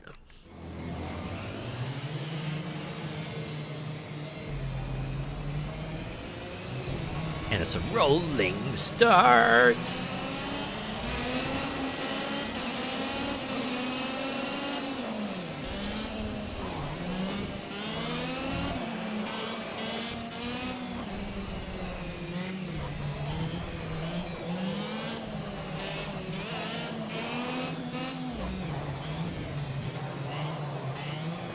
And I got 4 laps to get a lap time in. What's one invalidated lap time?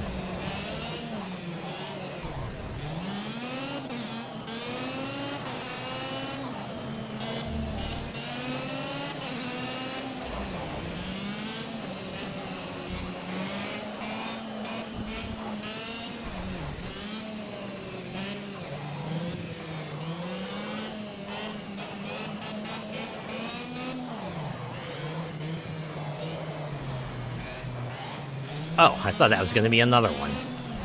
Unless they invalidated my next lap time along with the last one.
Twists and turns.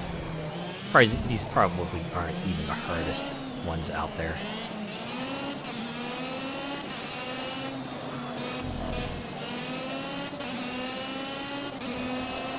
There we go. Oops, right into the grass. Hey, it wasn't me that time. That was the computer driver.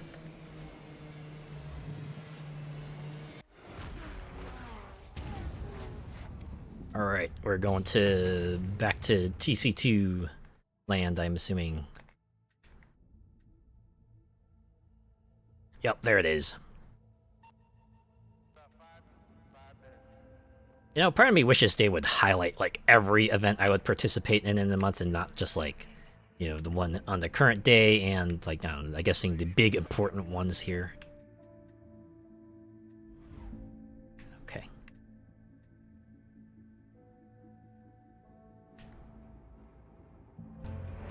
I read somewhere that, like, the career structure of Project Cars 2 was improved upon. I might actually just, like, look at a video to see how that goes. Oh. Ad mode. Hope you enjoy your ads. Uh-oh, it's overcast. Overcast usually doesn't bode well. Go, go, go! Is this how this, like, usually goes? Day one, they instill me with this sense of overconfidence, and then the next few days are just like, surprise, motherfucker! Just drop the rain down. It's like, haha, you thought you were gonna place? Well, maybe you should get good, skill issue. I'm like, no.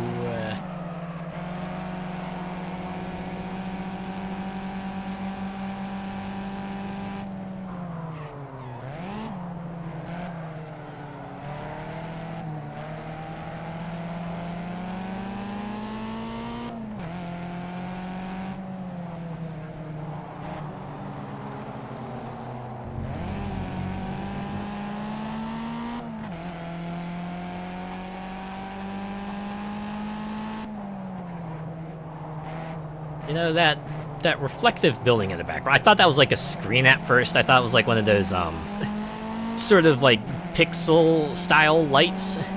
It threw me for a bit. I realized it must be a reflective surface. But since I got quality turned down, it kind of looks like butt. Looks a lot like a light surface. One of those things you see on the side of a building. Some people might have a bit of fun with. Welcome back from the ads. I hope you got some good ones, or at least ones that didn't, like, completely suck. Oh. At least this is a qualifier, and, oh. The rain is starting, okay. Again, at least this is a qualifier. Usually if it rains now, it's less likely that it'll rain during the event, so, hooray. We can hope.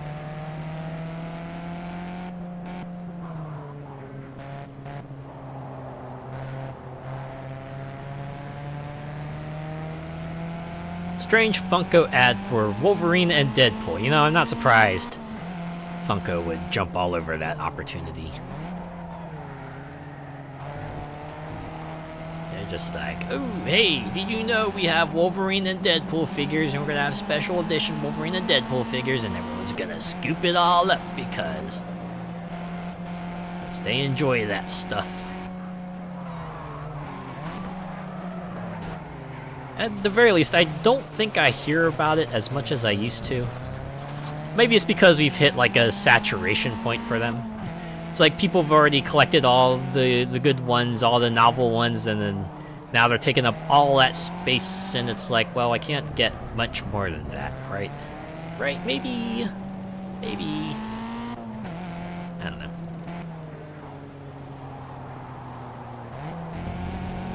Whole setup was that they met on Grindr and went to a cinema date like they were gonna be a couple or something. I see. That's kind of a fun premise, at least. One that I imagine would be very relatable. I mean, if not very relatable, at least somewhat familiar to everyone. Maybe.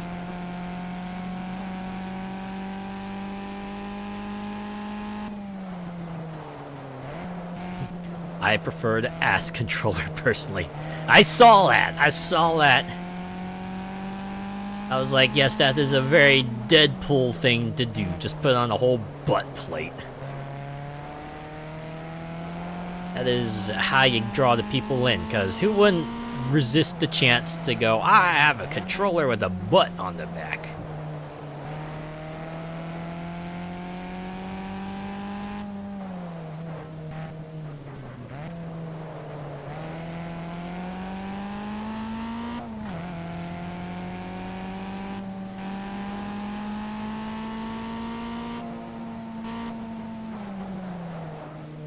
Man, look at all those folks standing out in the rain.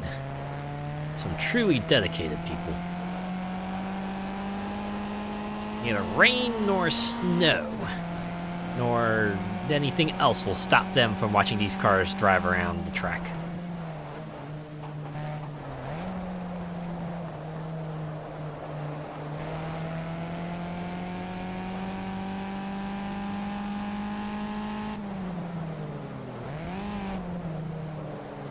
So, like, even like a faraway glance from here, I can tell those are just all standees, right?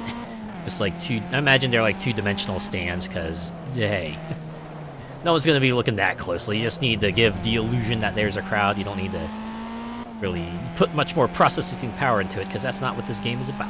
It's about the cars and the tracks and the physics. Up.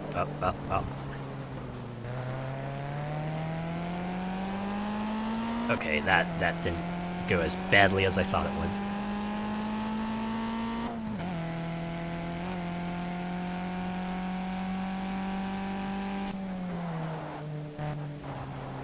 Actually, I see that I'm P1 now, so I could just skip to the end if I wanted to. Let's get another lap in here so we can make the simulation a bit more favorable on our end.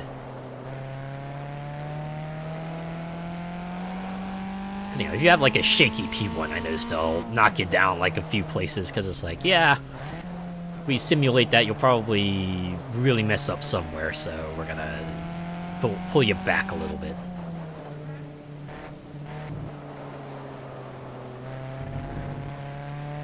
If only you could have the crowd have custom signs with your name on it and stuff. Ooh, that would be a nice touch, actually. If one of these games were to do like a personalized career mode, that would be a really nice touch.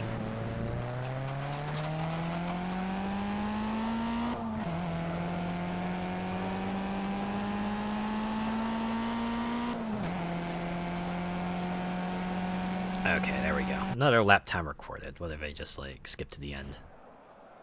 Alright, and they still keep me at the front. That's what I like to see. It's time for the race. It is sunny, but I still see clouds. I don't like the looks of that. Probably means this race is going to be a wash. Hopefully I'm just being pessimistic.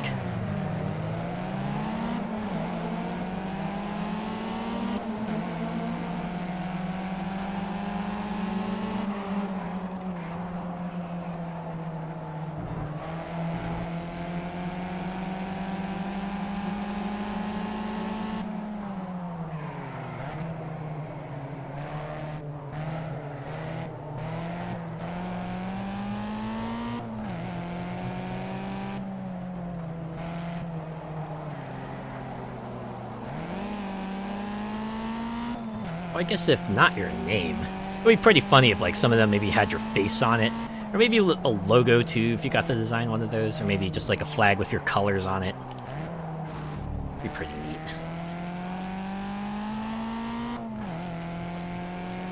I think one of the things I like about some of the sports games is that they try to have like some sort of story mode, career mode, where you get to create a character and then kind of sort of take them through the motions of that particular sports career. Like I know some of the NFL games had it, and some of the NBA games had it. I'm sure there were some others too. I think I was watching someone play F1 23 a few days ago, and they were trying to go through the career mode of that game.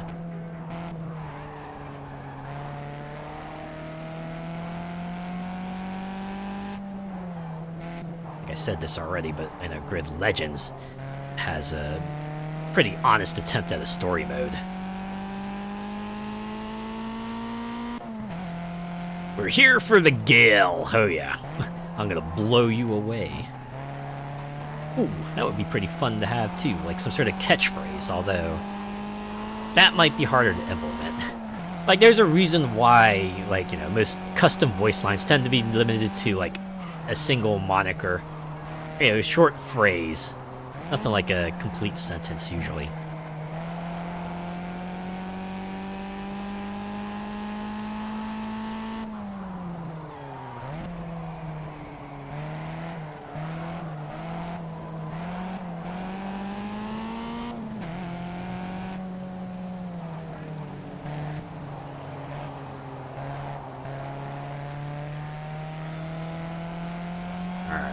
Halfway through this race. All I gotta do is keep my wits on me and my tires firmly on the ground. I should be able to make it through.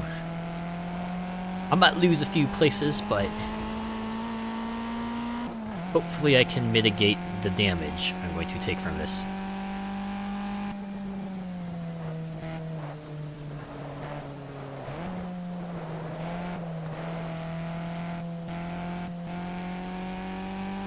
At the very least, this car seems to be a case of if you start hearing swerving sounds, you still have a chance to kind of rein it in, right? It's not like it's already too late.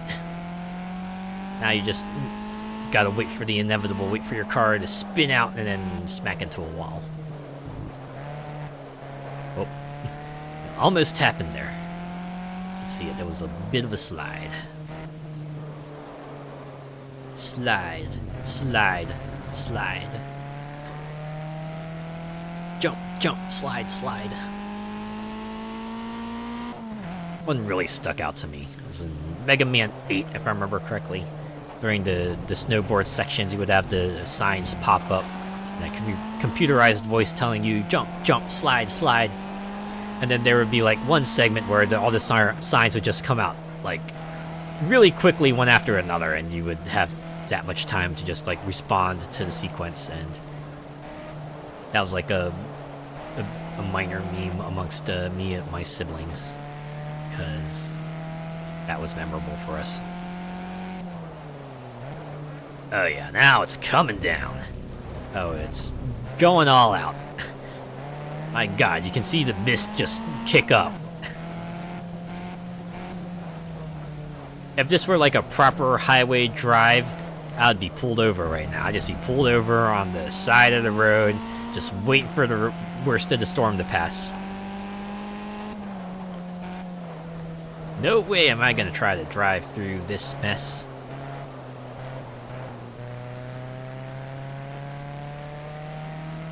Mostly because I wouldn't be able to see very far, and no doubt the other folks out there probably won't be able to see far either, and they might be prone to accidents, and that's the last thing I want to happen to me, to be in an accident out in the rain, especially with rain this intense. At least on the side, I'd be less likely to have something happen to me. It's not a 0% chance, but it's a lower probability.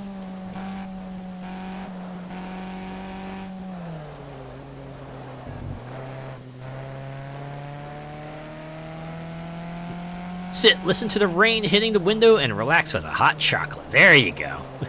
Now that's a good brain time activity right there. Maybe curl up with a book, or curl up with a game console and just play that, if you want to.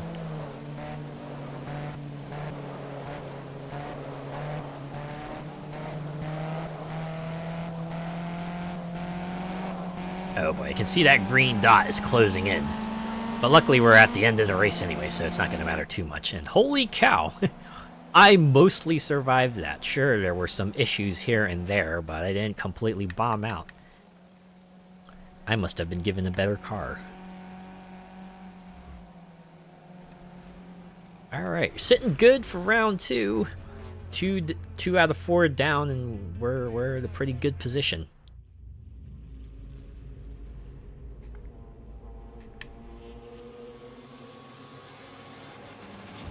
Yep, as I thought, we're doing Road Entry Club. Oh yeah.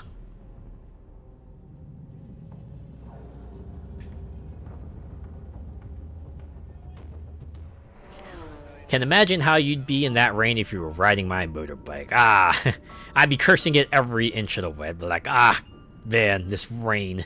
Ah, it's all over me. It soaked into my clothes.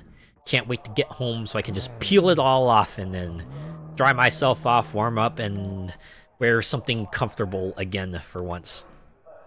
Go, go, go!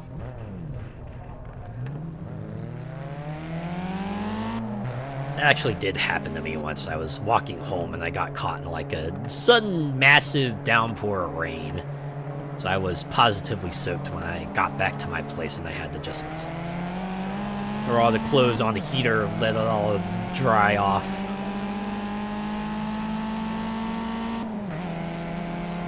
Or radiator. I threw it on the radiator.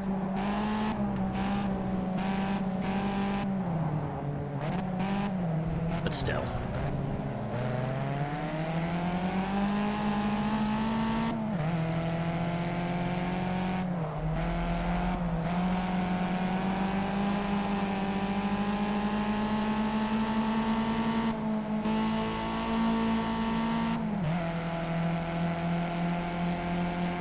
Oh yeah, and a quick shower to warm up, sure.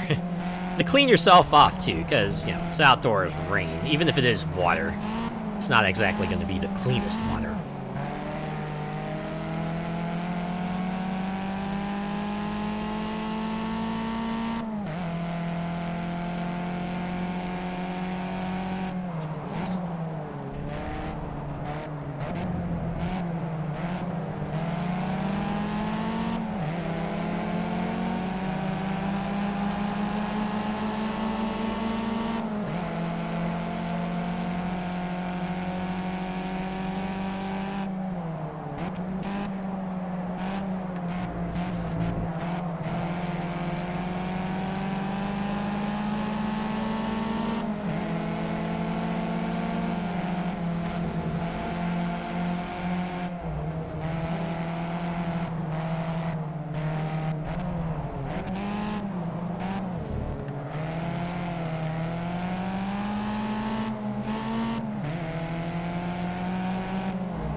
On the subject of feeling like a fresh new person, there was that good news over the weekend that was it Tango Gameworks, folks who did Hi-Fi Rush. Originally they were shut down like a couple months back, even though they put out an absolute banger of a game, and people were like super mad about that for good reason. It seems like the one company that does PUBG actually picked them up, revived the studio. Seems like all the staff is coming back as well. And they even specifically mentioned, yeah, we have plans of expanding the Hi-Fi Rush IP. Which means we might get Hi-Fi Rush 2. And that is going to be rad. Or at the very least, we might get, like, you know, more Hi-Fi Rush 1 updates, which would also be cool. Maybe I'll start with that. Maybe we'll start with more Hi-Fi Rush 1 updates and then use that to kind of segue into Hi-Fi Rush 2. But yeah, so glad. Certainly would have been quite the swan song to end on that note, but thankfully that's not the case. Are you listening, Disney? That's how you do it. Thanks to you, we'll never get Split Second 2. Yeah. That will be the one thing I'm always gonna be mad about. A game with a totally cool, unique premise, and the only one of its sort we'll get. The only hopes we can have now is someone just, like, makes a spiritual successor to it. I mean, you never know, it could happen, right? It's been a long time since we had a proper Wipeout game. Long enough that we've seen people kind of pop up with their own takes on Wipeout now, so who knows? Maybe sometime in the future someone's gonna come out with the games like, hey, yeah, y'all remember Split Second? Remember how that never got a sequel? Well, here's another game in that vein. Have fun.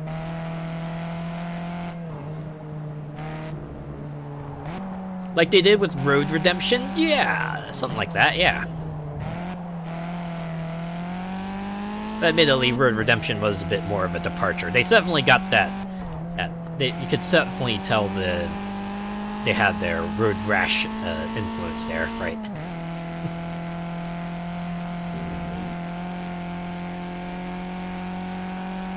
On that note, I know maybe we talked about this before, but Blur was like one of those other racing games I'm sad never really took off.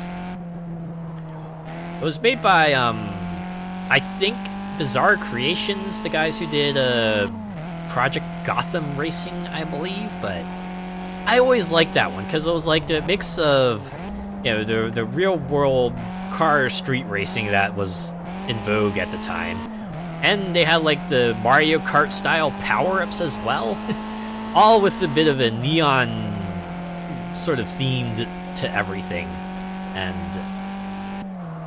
that was cool. And I'm sad that never got a sequel. In fact, it probably won't get a re-release either, because if I remember correctly, they used, like, all the licensed cars, so... And, you know, licensed cars are always a tricky thing. Yeah, that would be like another one of those things where if someone were to go, hey, remember Blur? Here's my take on Blur. That's probably the best we're gonna get in that regard.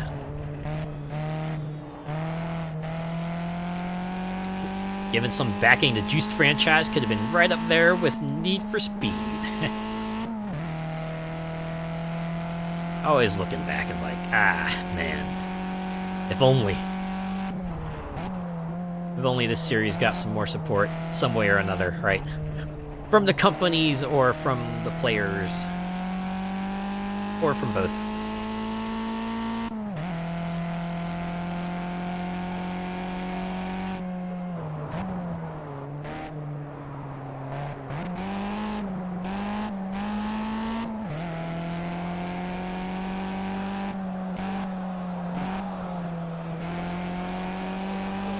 Thank God for Bugbear and them making a successor to the mighty Destruction Derby on PlayStation. It is nice. It is nice when they do get to make a spiritual successor. Oh, you know what? We've done 5 laps on at P1. What if I just skip to the end? Much like how Project Cars, in a way, could be like a successor to Need for Speed Shift, which was like Slightly Mad Studios' previous work before they did Project Cars.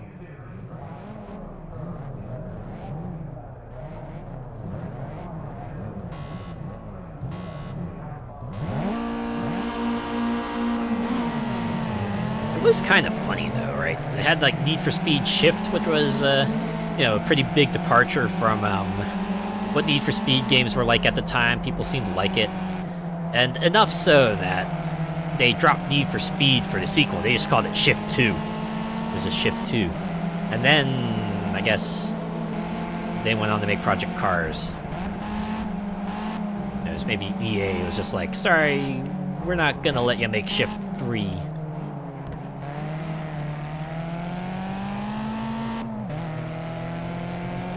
Sure, that would have been interesting, though. An alternate universe where the Shift series took off and was managed to stand among all the other racing games as a series that got to continue.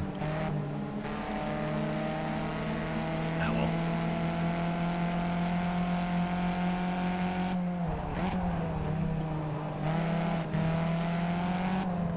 And I know I see a lot of people say it, and it's probably said a bunch of times here, but Burnout, man.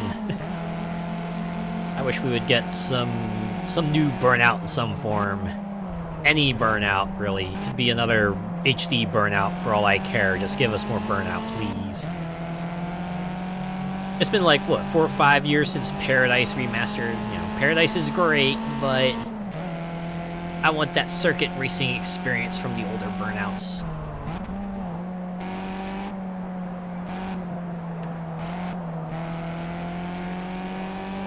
It could be like one of those things where, you know, they just get like a small team to work on it, right? Just make that like a $30 downloadable title or something. Give us that classic arcade Burnout experience. Or arcade style, I should say, because I don't think Burnout was in arcades. I know Burnout 1 had things that kind of sort of gave you that arcade experience, but I've been spoiled for too long with open world simcade games. I just like being able to do what I want when I want with my cars in game. Oh, there's definitely an appeal to that. Just feels nice to be able to drive your cars anywhere you want and have some fun there, but yeah, other times I kind of like a structured event, right? An event with a track that has the singular road that goes in one direction, and you know where to go and what to do and kind of how to handle everything, and you don't need to improvise a route from start to finish. You know, it's a track that can kind of be designed around the layout rather than having like a track formed from the roads in the world. I mean, it still makes some good tracks, but you can kind of tell, right? There's a difference between the two. And for me, it must have a good livery editor and stuff like that. I do like a good car customization. Yes, livery is definitely a superb feature, but you know, some other games like Mario Kart, Crash Team Racing that do give you like some control over like the visuals of your kart, or you know, in some cases maybe the stats of it too. Like how later Mario Kart games let you choose the kart body and the wheels and the glider, and Crash Team Racing Nitro Fuel lets you pick a kart and the wheels, and even like the paint job the car could have. So that was like all pretty cool. On that note, why is Crash Team Racing Nitro Fuel not on PC? You'd think that'd be the one game that would like totally make a splash. And on the other hand, how long has it been since Nitro Fuel came out? It's gotta be at least like 6 years by now. I'm sure the demand for it has since dried up, and the only way we're gonna see Nitro Fueled is if they make like a Nitro Fueled HD and then go, yes, now it's finally coming to PC. But might have to wait a while for that. I just can also just imagine, trying to imagine the audacity of that situation. It's just like, think about it, like the PS6 and whatever the next Xbox and Nintendo consoles are called, and like, now we bring you Spyro Reignited Trilogy, reignited again. Some people are gonna make fun of that, and probably for good reason. In fact, I think they already did something like that, right? Although not necessarily Activision, but I think Capcom has put out like Resident Evil HD. Like the updated version of Resident Evil 1 that was originally on GameCube, and then they put out like an HD version of that on future consoles. I'm pretty sure Resident Evil 4 has also gotten like numerous ports.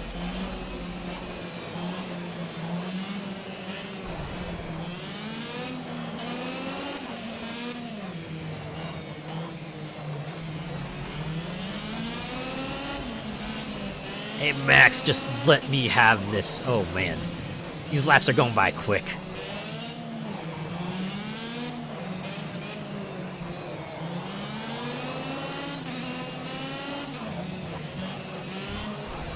Let me check at end to see how long this lap is.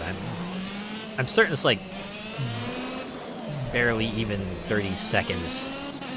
Not even 30. It's like a little over 25. Yeah, this one's just over in a flash. Even at 3 laps. Not even that long. Just like, hey, buddy, the race is about to start. You might want to come out and see this. Yeah, I'll be out there in a minute. Oh, a minute has passed. It's already too late. You missed it. Oops. There we go. Some of these franchises have had just too many sequels. It do feel like that. Like one of those things where they try to end the series on a note, and then you see like a future game in the series, and it's like, just had to do it, didn't you? Even brought the original character back. I don't know.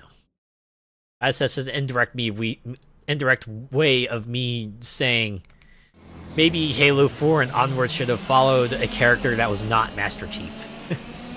Maybe things could have been different that way.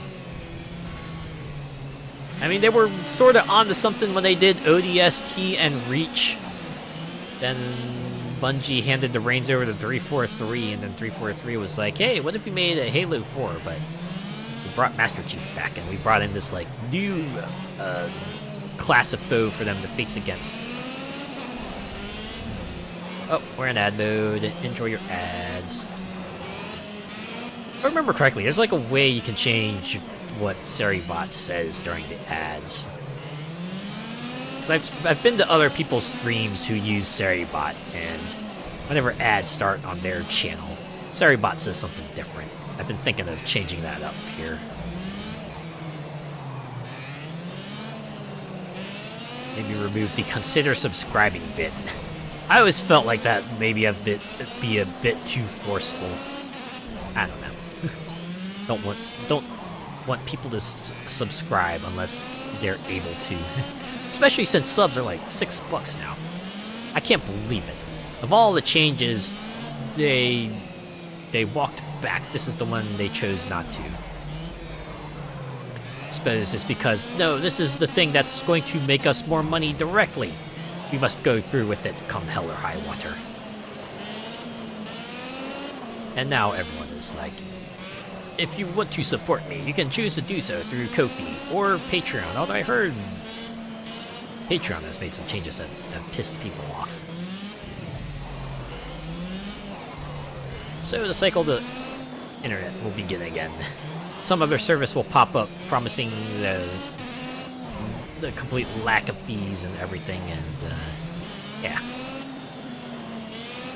Anyways, welcome back from Adland, everyone. I hope you got some good ones. Or if you didn't, you got yourself a drink or a good break or a good stretch or anything else, really. Let's just move onwards. If I remember correctly, this is like a 4 event kind of thing, right? Almost breakfast time for me. Oh man. Got any plans for breakfast? Ooh, okay, here's round 4 of the GT3 Championship.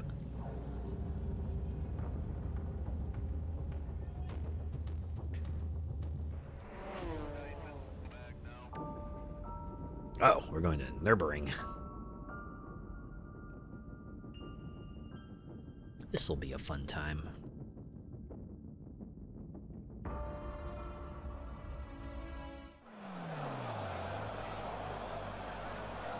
Three coffees and I might do an omelet. Ooh yeah, omelets. You know, it's been ages since I've made an omelet.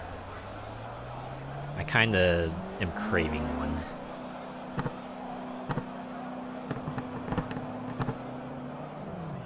I think I got some cheese left over from when I did tacos the other week.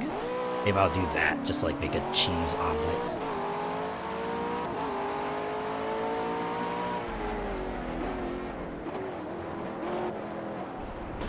Might have to go out and get sausages. Because, you know, if you're gonna make like a hot breakfast, you might as well put as many food groups in there as possible. You get the dairy, you get protein, and I guess more protein and dairy.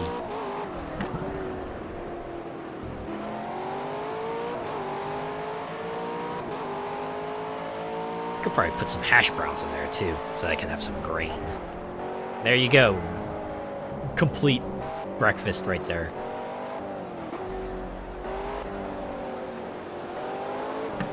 Although I could seek out some fruit as well. That's the kind of meal that would go well with like maybe some strawberries or blueberries or maybe even raspberries.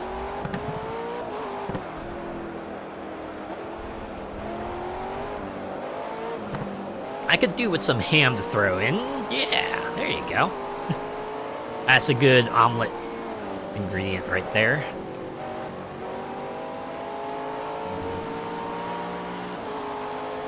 I did have some bacon for a bit, but I used all that for BLTs. I do not regret that at all. Nothing quite like a BLT to freshen up your day. Yeah, buttermilk pancakes with some blueberries and raspberries. Yeah. That's a breakfast right there. Make sure you put some syrup on top of that. I'd probably go with good old maple to kind of just like mix up the flavors, right? Let's have a clean, fast lap. Let's take this pole. I will try my best. Capture the flag. We're gonna capture that checker flag.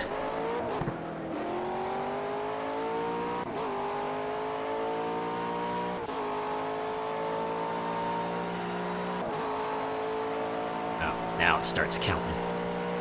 Okay, so about 2.5 minutes to get through a lap. So I'll probably have like 3 opportunities to not screw this up.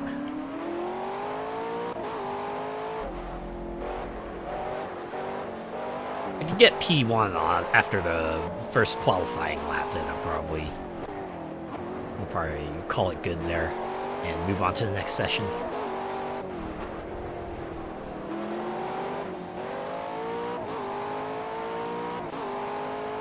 If I had more time, I could do a full English. That's a weekend meal right there, I imagine.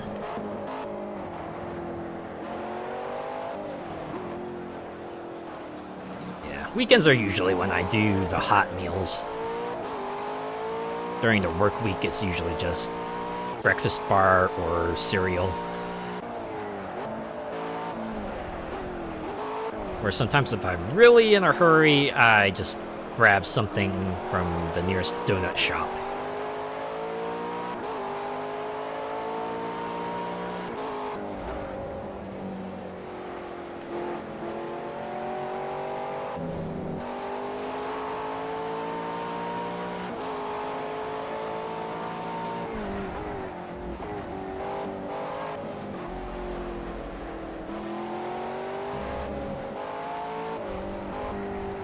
For the most part, my breakfast is just loads of coffee and cigs. And I know a lot of people who seem to just drink coffee as their breakfast.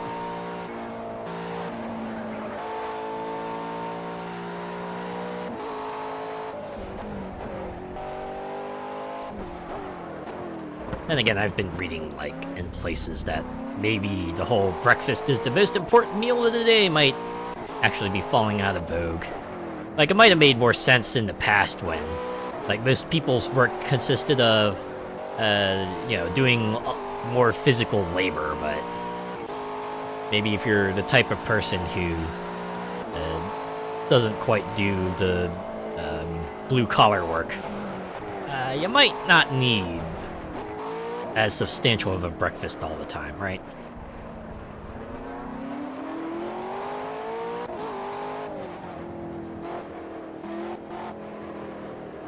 You know, for some people, maybe coffee is all they just need, right? Something that will satiate them and keep them awake until, you know, when they do eat. whether that be lunch or dinner. If I get peckish, I can stop off at the motorway services and get something. Yeah, there you go. Let's just drop in by a store real quick.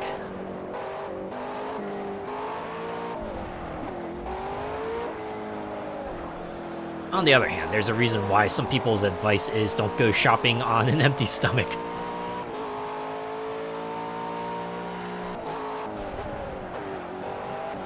Although for me, I could like go shopping on a full stomach and I'll still pick up like random assorted foods here and there. It's just like, oh, hey, this looks interesting.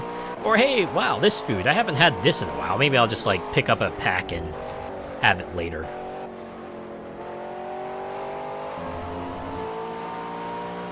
Or like, you know, hey, this fruit's on sale. Maybe I'll get like a bag of this and then enjoy it.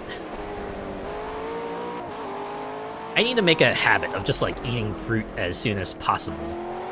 Because sometimes I don't eat it as soon as possible, so, you know, they're a little less juicy, a little less tasty, and, well, the whole reason you buy fresh fruit is to enjoy fresh fruit, right? So, might as well enjoy it fresh.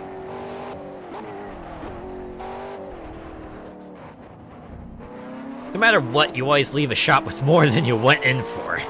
Ain't that the truth? I could even, like, have a shopping list, right? Just a shopping list of, okay, this is everything I'm going to get, and I'll still end up, like, a handful of extra items. Because it's, like, always the case where, you know, maybe there's the sale you didn't realize they had, or, yeah, there's a deal they had, or, like, someone had a sample stand out there. You had a sample of the food, and you were like, oh, this is good, maybe I'll get some of it. And then you get some of it.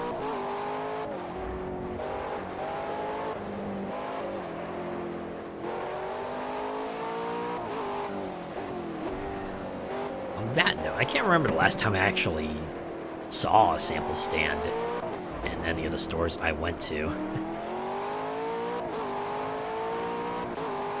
I think they might be more common at like the warehouse stores.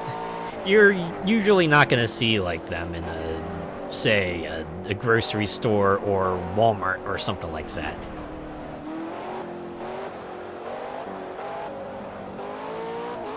Loyalty card prices and all that, and the whole 2 for £4 thing. Oh, yeah. Now, the thing I've noticed with, like, the whole X for Y thing is always, you know, you can buy less. Most of the time, you can buy less, and you will usually still get the discounted rate for it, right? The whole, like, higher number is sort of a psychological trick to get you to buy that much, because your brain says, oh man, I should probably get this much because that's the price I get. But if you need fewer and they don't specifically say you must buy 2 to get the discounted rate, then you're usually good to buy fewer items and you'll still get the discounted rate.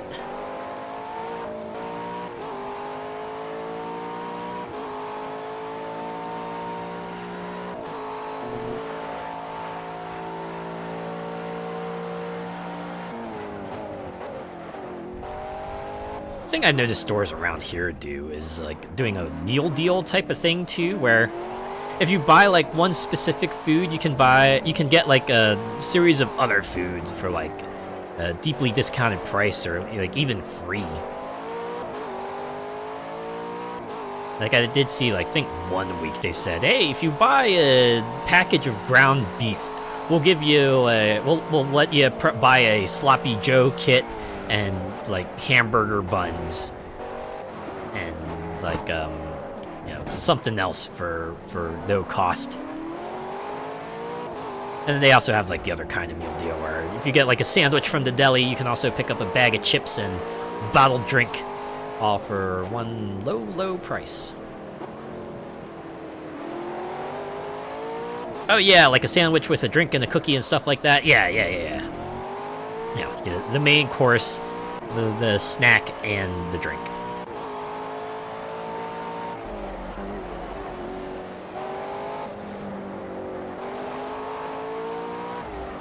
Oh, I didn't realize I've been driving this entire session. Well, might as well wrap it up. I think we're sort of close to the end anyway.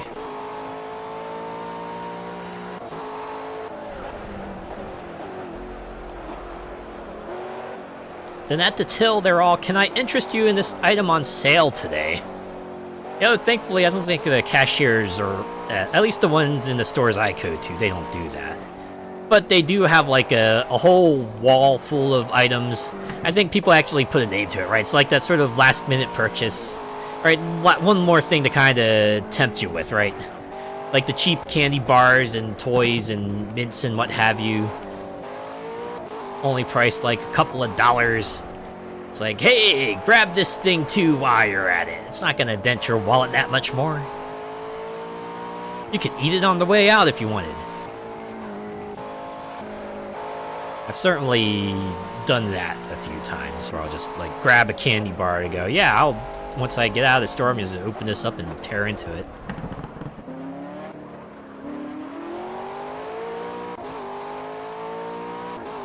I have a specific name for it, but I can't remember it for the life of me.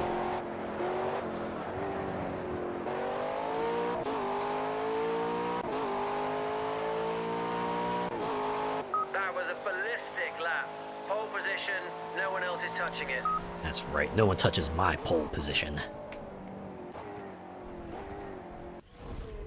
Oh, that was only qualifying 1. Oh man, okay. Qualifying 2. Go, go, go. We're just right into it. Let's go.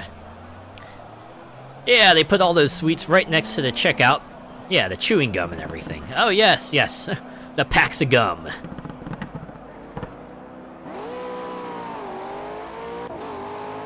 Like, they even have it at a self-checkout lane. It's like a small section where you can just grab some extra thing. Sweets and magazines, oh man. I don't think any of the stores I go to has a magazine rack anymore. Although, admittedly, that's just more of a sign of the times. It's like, man, who's gonna read through a magazine when you can just hop onto the internet and read an article in, like, no time flat?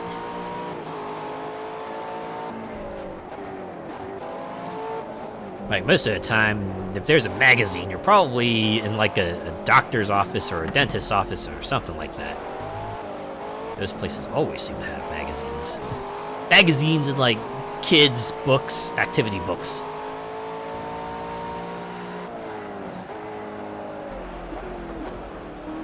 My regular one has cell phone SIM cards. Whoa!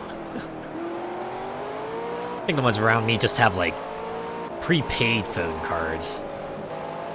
Usually you need to procure the phone elsewhere.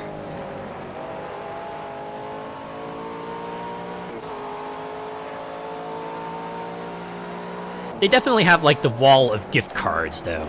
Just a giant wall filled with gift cards for every store and thing you could think of. Every restaurant, every other store. Like, maybe even some online services, too. So if you wanted to top off on your Xbox cash, or PlayStation cash, or Nintendo cash, or Steam cash, or maybe more specific game currencies, you could do that.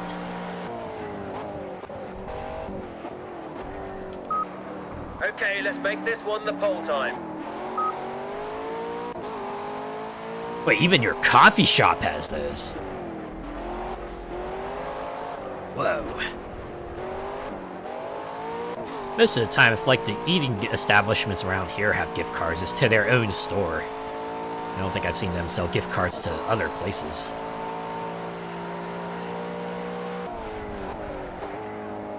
Although definitely the ones that try to pretend to be more upscale will usually have stationery with it too, so. You can also get an envelope and a card if you wanted. Of course, all in their brand, so you can have it all together.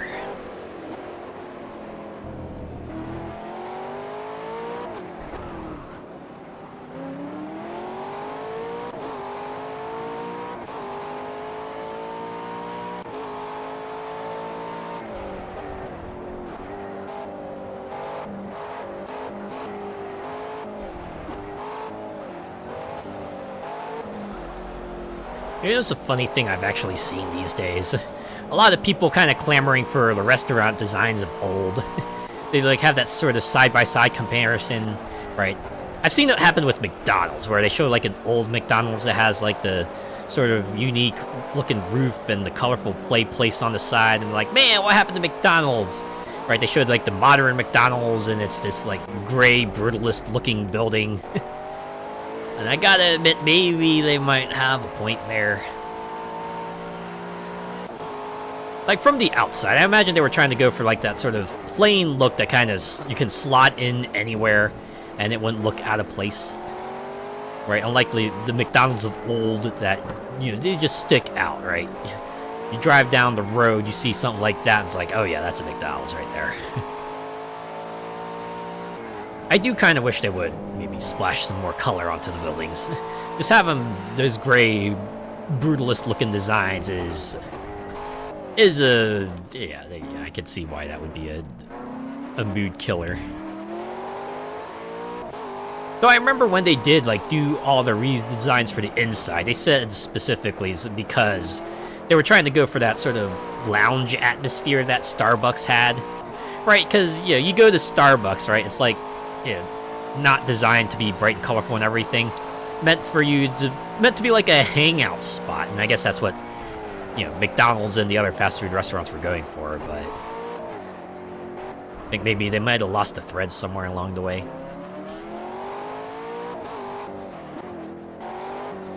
Both of ours in my town still has the distinctive roof line. Ah, that's good.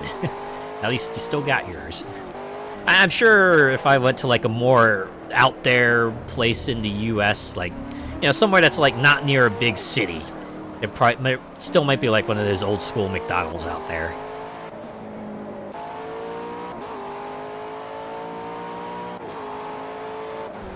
It's much like how there's a very, very small amount of like the remaining regular Walmarts that are not the all-in-one super centers of the modern day.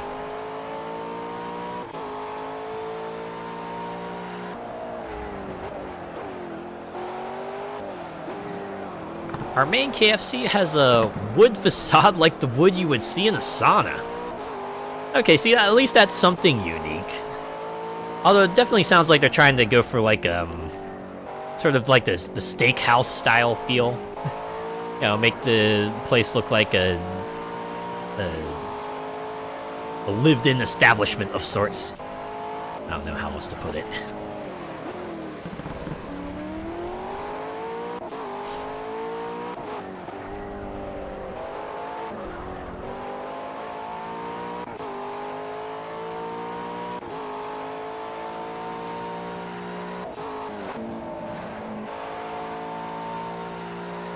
But the subways are all the same. Glass for days. Man, glass. At least it seems like the subways around here still at least try to do green roofs.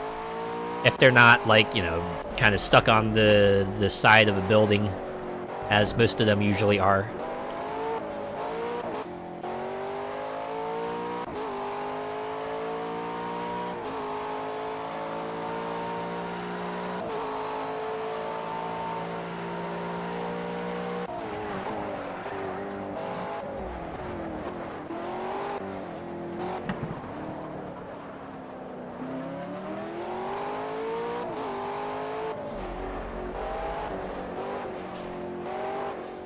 There's always the one lone elderly person in Subway early on people watching. Is that so?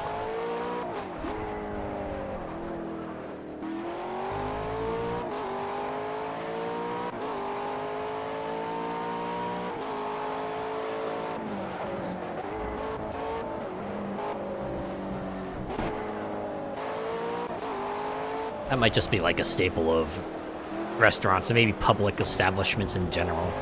You're always gonna have that one old fella who's just a busybody. Or, if they're not being a busybody, they're kind of just off in the corner somewhere, just sitting there watching the world. I guess it's like when you go out to a park and you see the fella on the bench, right? They're just sitting there, they're just doing stuff. Might be feeding the birds, they might be reading the book, or they could just be sitting there looking outwards.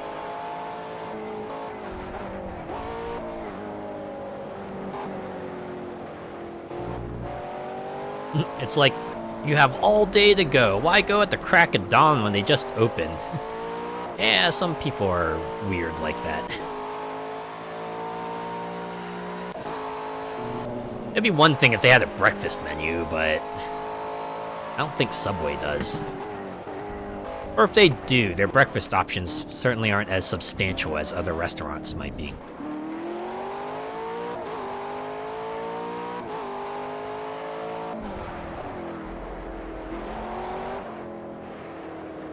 To be honest, I wouldn't be surprised if they had something like an egg and bacon sub or something like that.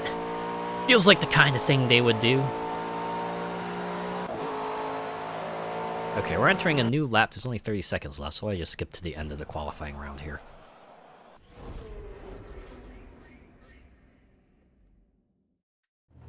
Alright, race day! Let's do it.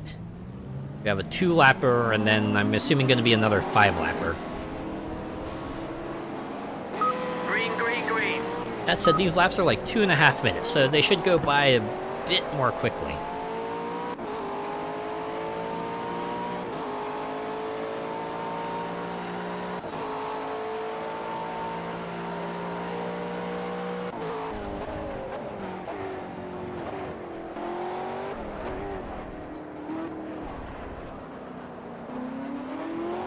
Panasonic and Nvidia.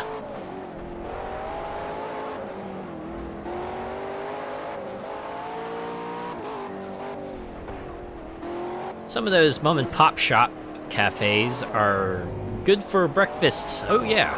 Okay, we've got a warning from the race director for cutting the track. Need to respect the track limits, keep it on the island. Yeah, when I worked in the city like a couple years back, it was pretty close to a farmer's market. It was like pretty easy to kind of stop in there along the way, just grab something real quick, and then walk on over to the work building. That was a fun time.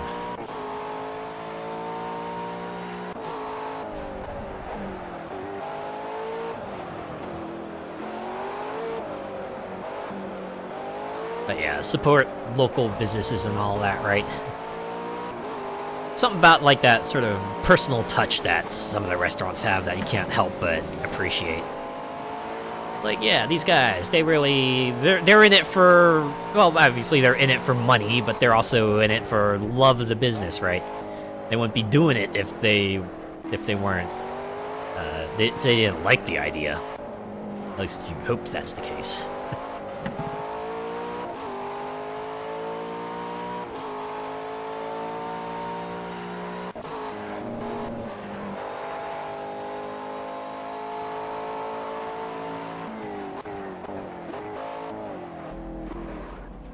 When I was a town guide, we'd always hit up the Cleveland Cafe for a coffee and a toasted bacon sandwich. Sounds like a good breakfast right there. Or lunch, right? You can have bacon multiple points in the day. I don't know, I hear like toasted bacon sandwich, and I guess my mind just goes to breakfast first. This after I talked about BLTs not that long ago either. Whoops.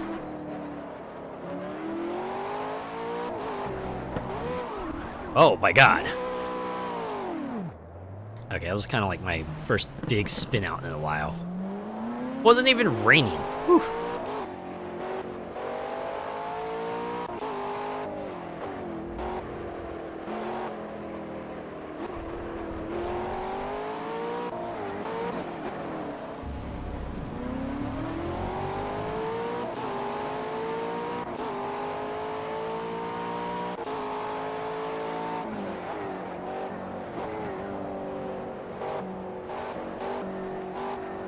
There was like a place near me that does some killer confections. They got like some fantastic cake bars and muffins and other things like that. They used to do donuts, but I looked at their menu recently and it doesn't seem like they do donuts anymore. That's a bit of a bummer. I thought they had good donuts.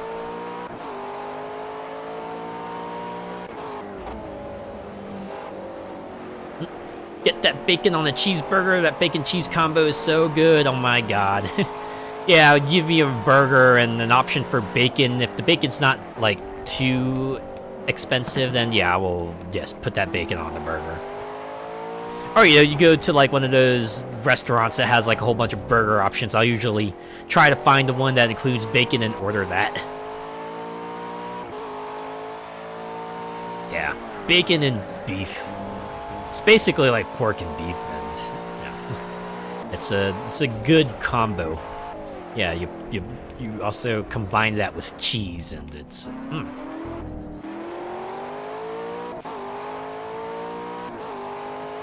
It is a savory delight.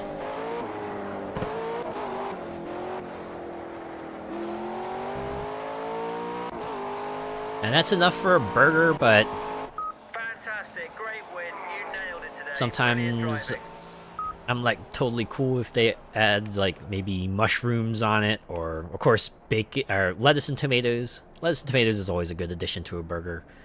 Or it's like a light amount of onions for me. Oh, that's a personal thing, right? If other people want like onions on their burger, I certainly won't argue with that.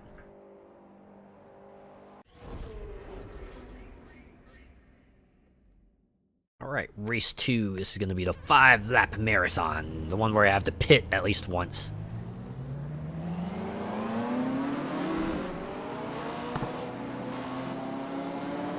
Green, green, green. Ah! The Valdi! Thank you so much for the raid. Oh my god, why are we in the ad mode? Now of all times? Okay.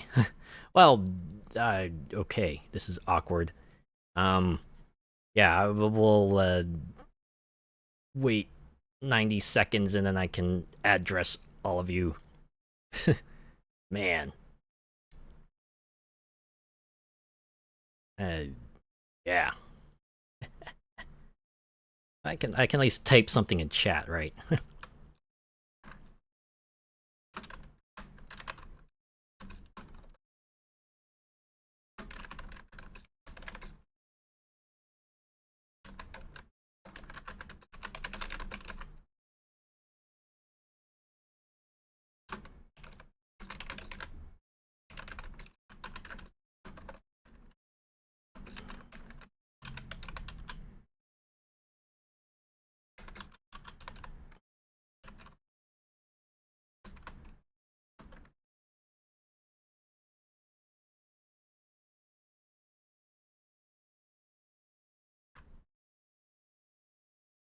There.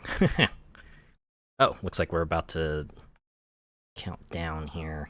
5, 4, 3, 2, 1. Here we go.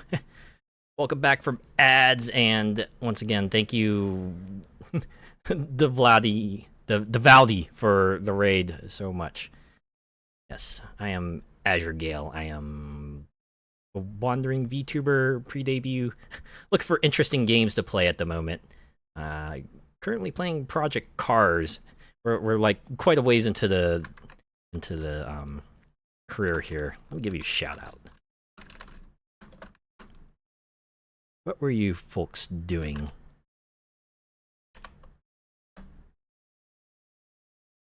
Buddy Simulator 1984. What is that? I had to assume from the word 1984 that this is probably related to Orwell in some way or another.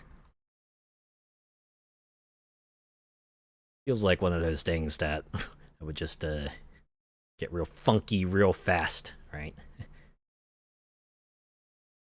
Start off something real innocent and innocuous, and then you get into it, and then it starts showing its true colors. Well, anyways, I hope you all had fun with that. I hope you had a good time. And if you need to step away from the stream, rest and refresh yourself, feel free to do so. But if you want to continue, if you want to, watch me just drive around regulation tracks and have some fun with a variety of cars, you can kick back, relax, and enjoy the show.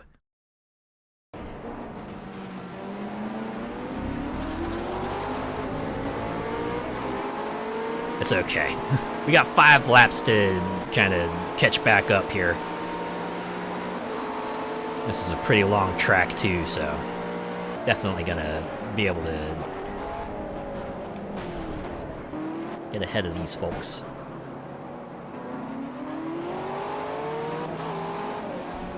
I have to head off now. Take care and have a good one. All right. Grab yourself a good day, Molecular Shadow Fox. Thanks for hanging out. Enjoy your breakfast.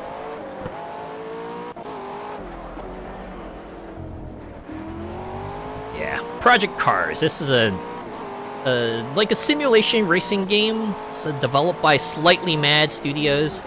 Previously, they worked on the Need for Speed Shift series, and I guess for some reason or another, after Shift 2, they went on to do this.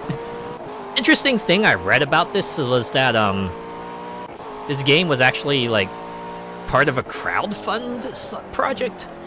They weren't on Kickstarter. They were like on some other site where they could like put out beta builds of the game and continue to receive funding in the meantime. So eventually came out with this as the end product.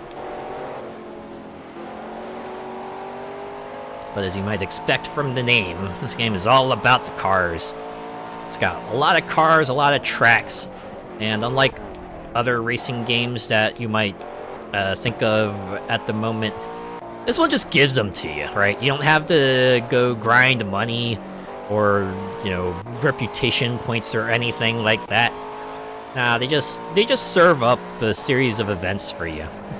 In fact, I think, you know, if you really wanted to, right, you could just treat this whole game as like sort of a simulator. I mean, that's what this is. It's a car sim, so, you know, you can freely choose the car, the track, whatever other settings, and have your fun with that. But they have a career mode. That's like what I'm playing through right now. If you're the type of person who maybe needs like some sort of structure to check out all this stuff, then they give that to you too. It's a pretty straightforward one. It's nothing too special about it. So it's like, hey, here's a calendar. Here's a list of events. You might get some choice of like, you know, what kind of teams you want to sign up for. They're all fictional, but you know, determines the class of cars you'll be driving.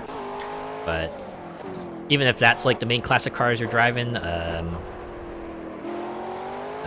you might take on some miscellaneous other types of events here and there that have you driving other classes of cars. So again, it's about having that sort of experience of track day, right? This one is just very much that sort of pure track day feel to it,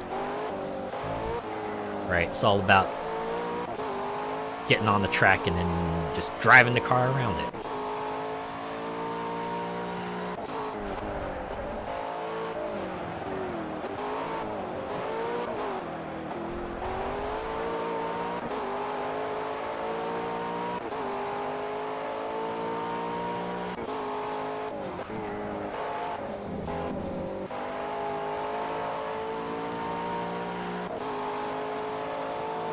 At least for me, I find this to be like...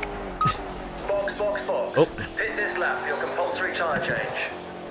I mean, sometimes they'll do things like this too, where they'll have like a certain rules that you have to follow, which I imagine are pretty equivalent to how they might do in real life. So like, you know, imagine an event in real life like this would probably require you to pit, so they put it in here too. Admittedly, I turned like most of the sim settings down, which might sound hypocritical because why am I playing a car simulation game if I'm not doing the simulation stuff? But yes, it's the everything else around it. You know, it's got more tracks and more cars than maybe other games of this type have. Oh. That's our second warning for cutting the track. Be careful, otherwise we'll get pulled off the track. As you can imagine, I'd probably never actually make it if I were to just do full sim. I imagine other people would be able to pull it off, but nah, not me. I'm just here to enjoy the driving. But I was about to say, this is like something that I find relaxing. Right, I imagine a lot of people have different ways to relax, right? For me, the fantasy of just being able to drive cool cars and cool places, it's pretty satisfying, right? Imagine most people in real life might not be able to do that, right? I imagine most people in real life probably don't have like a really fancy car. Might not even have a good car, or like a car at all. So this might let you indulge in that in a way, right? Get that feeling of the fast life, of the high life, and why is like so many people pulling by me. Am I gonna be able to make this up? I got like 2 laps left. Of course, they were telling me, they only told me on lap 3 that I was supposed to... Oh, wait, no, this is lap 3, okay. I might be able to. I think this game at least plays fair and makes everyone pit. Even the AI drivers have to pit, so it's not like you just have a deficit that everyone else doesn't have.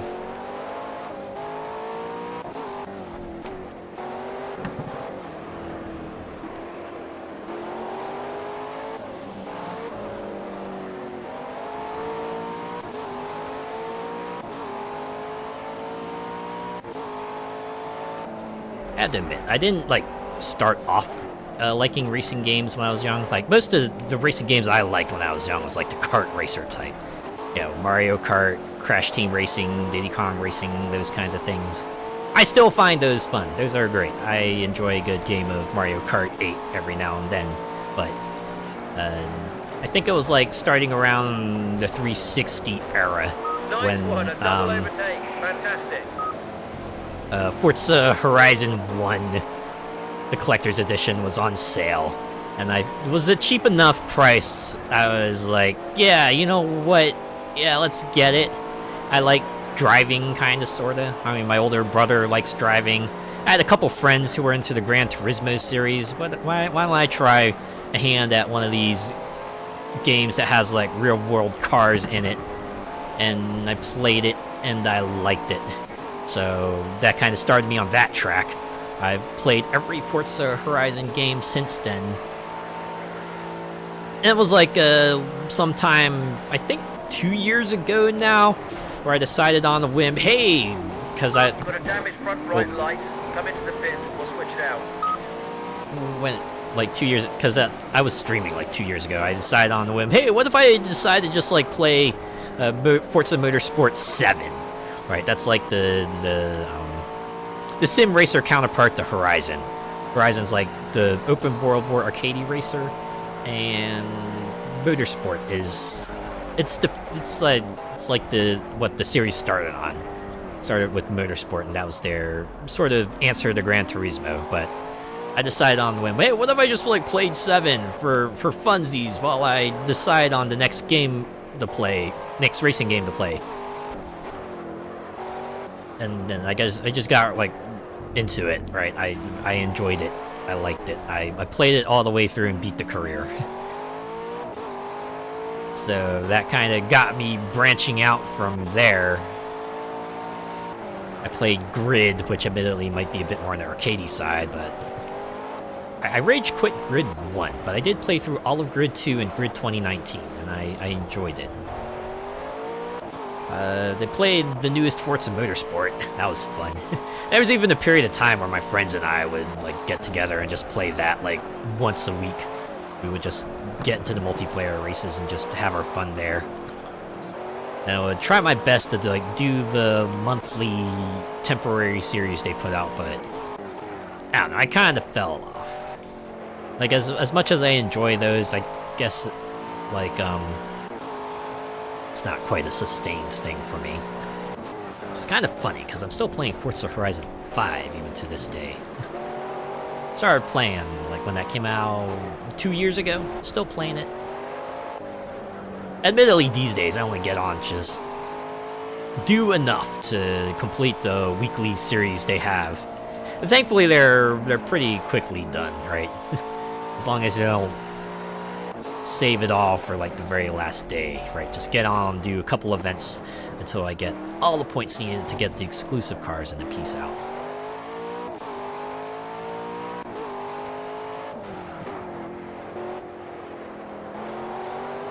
Still shocked with 5, at least, that they're updating it to the degree they do.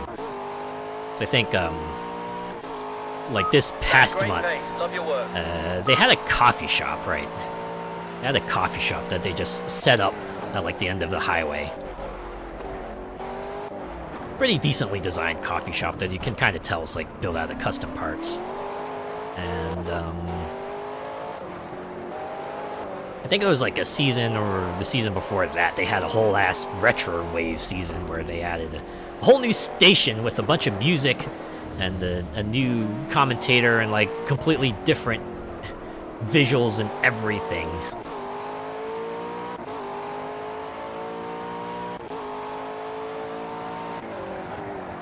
Recently, they announced the end of support for Forza Horizon 4, so they're just gonna end all that live service stuff, which does make me wonder.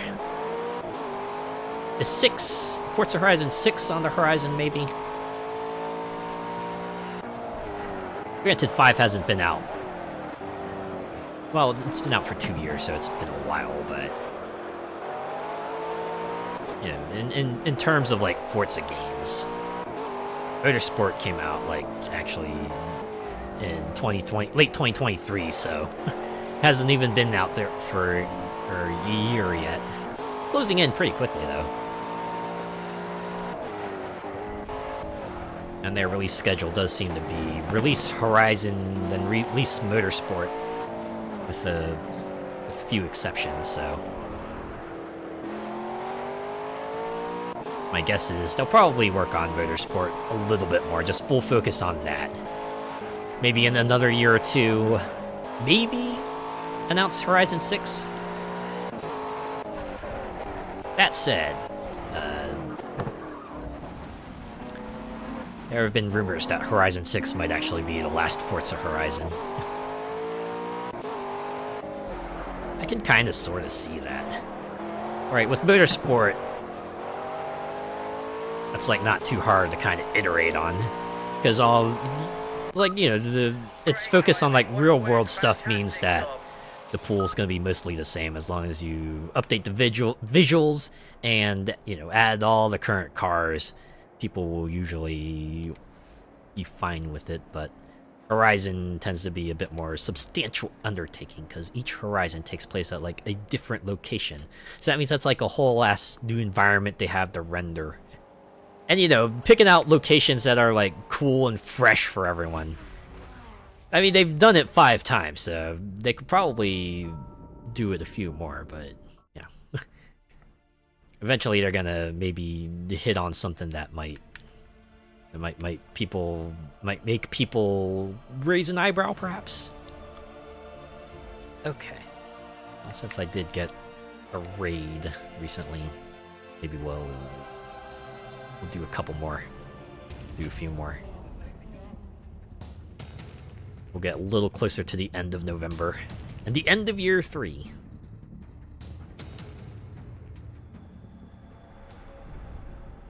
I think this campaign was kind of designed for people to be in it for the long haul, because they do have, like, big accolades for you to shoot for, but they're all over a really long time frame. Like, I think, one of them was, like, win a particular championship within like 10 years, and that's like 10 in-game years. And we're on year 3, and I think I've streamed this like 9 times before now, so we're in it for the long haul.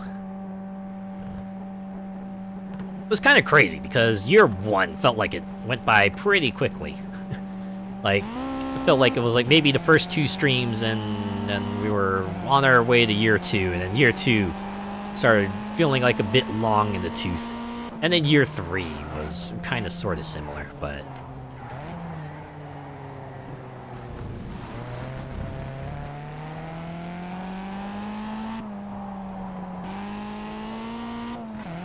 The fact that you do get like a choice to change disciplines every year does let you kind of mix it up. And during the season, you can see they do have you driving other sorts of cars too, so it's not like you're doing just the one series and then you're just doing that and seeing a lot of that.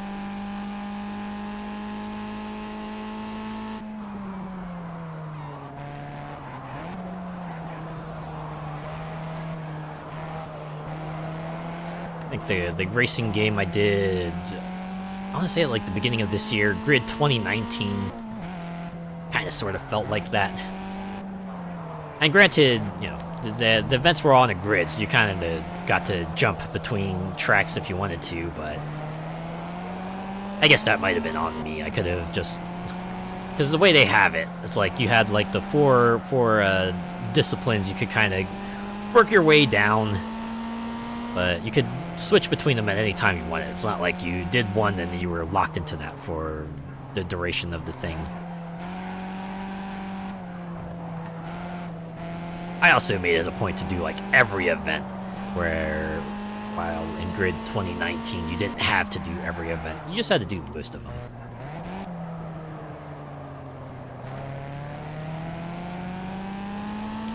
Well, the funny thing is I haven't done like the DLC events in that game. I know I said a long time ago I was going to do them on my own time, but I'm wondering maybe if I should just maybe return to Grid 2019. Now that was a game that felt, I guess, bare bones. Certainly compared to Grid 2. Right, Grid 2 had like cutscenes, a cool visual presentation, uniquely structured career. Grid 2019 is just all about, hey, here's a giant grid of events. Now pick them off one by one until you reach the end, and then we'll declare you the champion. I at least remember that part. You got to the end, and they eventually gave you the champion acknowledgement. Good stuff.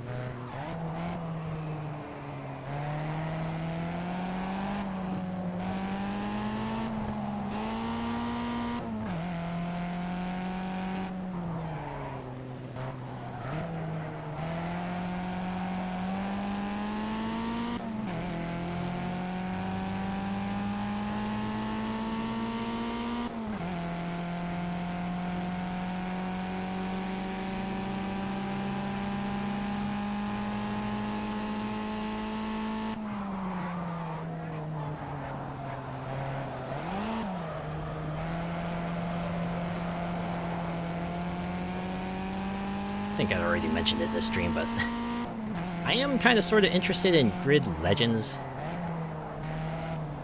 So I saw that game has a story mode and has like characters and a plot arc and everything, and you know, I'm not gonna expect like a high-class cinema out of it, but I'm interested to see how they tackle a story within a racing game. How does that play out? I was reading reviews of it, and I think seems like one of the criticisms it got was that it might be a bit grindy, which might have me worried. Imagine nothing brings a stream more to a halt than having to repeat tasks over and over just to hit the next new thing to play. I was watching someone play Need for Speed Unbound, and that's kind of like, I think, what undid that playthrough. The fact that, like, yeah, sure, you could, you know, see the new stuff, but you have to play a bunch of other miscellaneous events to get the cash you need to get there. It's like you hit the story beats and then you gotta play a bit more of the game to hit some more proper story beats. And you could probably imagine that might get boring quick. Which might be a weird thing to say, considering I'm sitting here playing Project Cars for like 10 streams in a row, but that's how it be.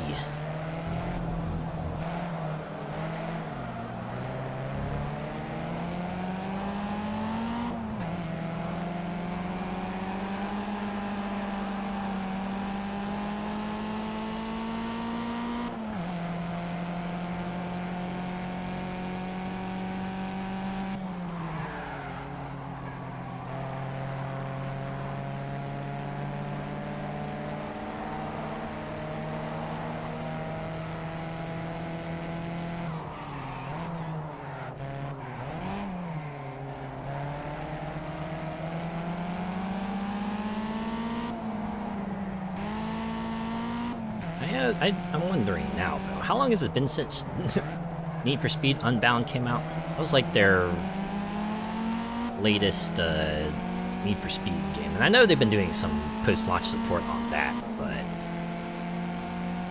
does make me wonder where they'll go from there.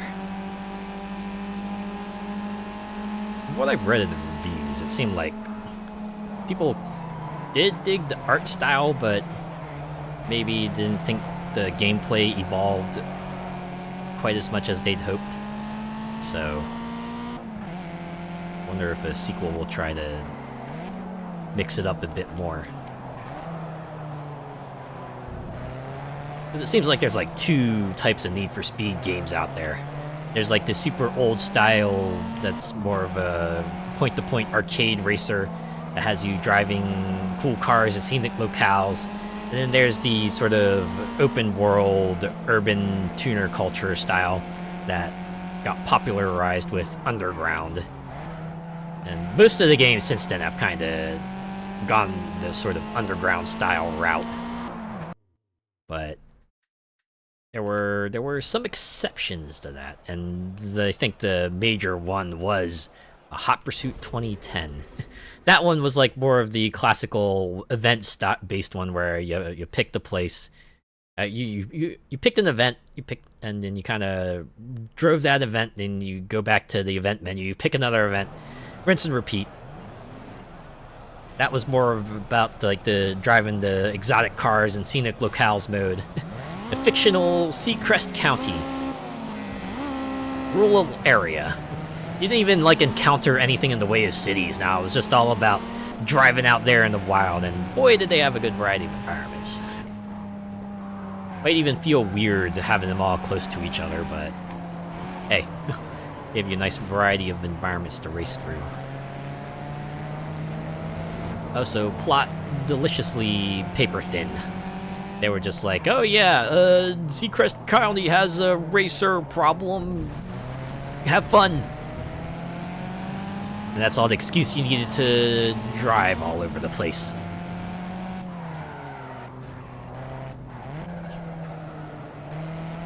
It's actually pretty funny. That's like the one Need for Speed game out of all of them that got remastered. That one.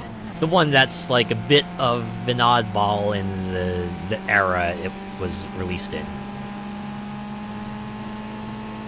I do wonder why they picked that one and not say like, I don't know, Most Wanted or Underground 2 or yeah, one of those. Although I remember hearing a while ago there are rumors that maybe Need for Speed Underground 2 might be getting remastered. I feel like that was like the one Need for Speed game that was very, very much praised. Sure, it had its flaws, but being like, you know, the first of the more open world format for a Need for Speed game, and apparently one that people seem to enjoy a lot.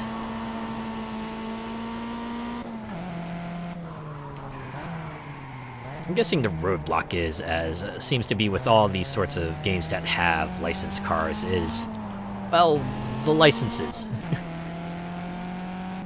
It's like always a bummer, right? When you see a driving game just like taken off the storefront because of expiring car licenses. I mean, I've followed the Forza series, so I'm no stranger to that. I have seen lots of articles all about, yeah, this particular game is nearing its end of life cycle status, and we will be taking it off storefronts and you know, ending a good amount of its online support. They'll still, you know, keep some of the online. You can do like multiplayer and stuff, but even then, that eventually dries up. Like I remember when the articles came out about, yes, we're going to be shutting down Forza Horizon 1 and 2's online stuff entirely. It's like, truly then the end of an era.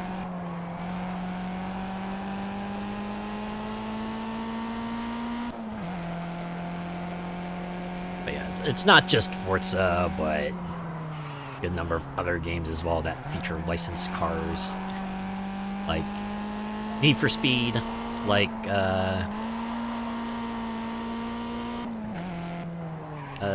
Blur, like probably imagine a bunch of others, but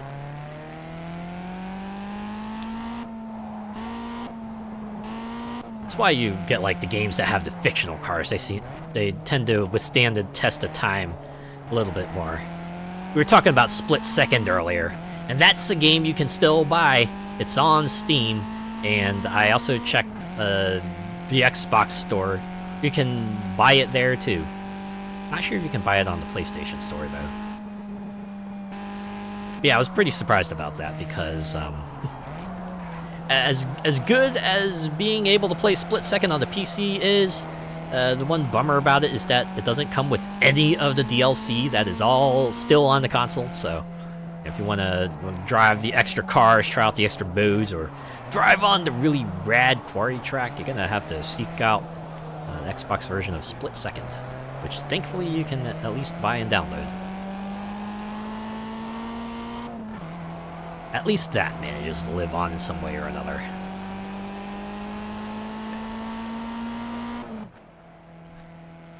Oh, question. Does anyone else like racing to buy a whole bunch of stuff on the Xbox 360 store before it shut down like the end of last month? Because I certainly was.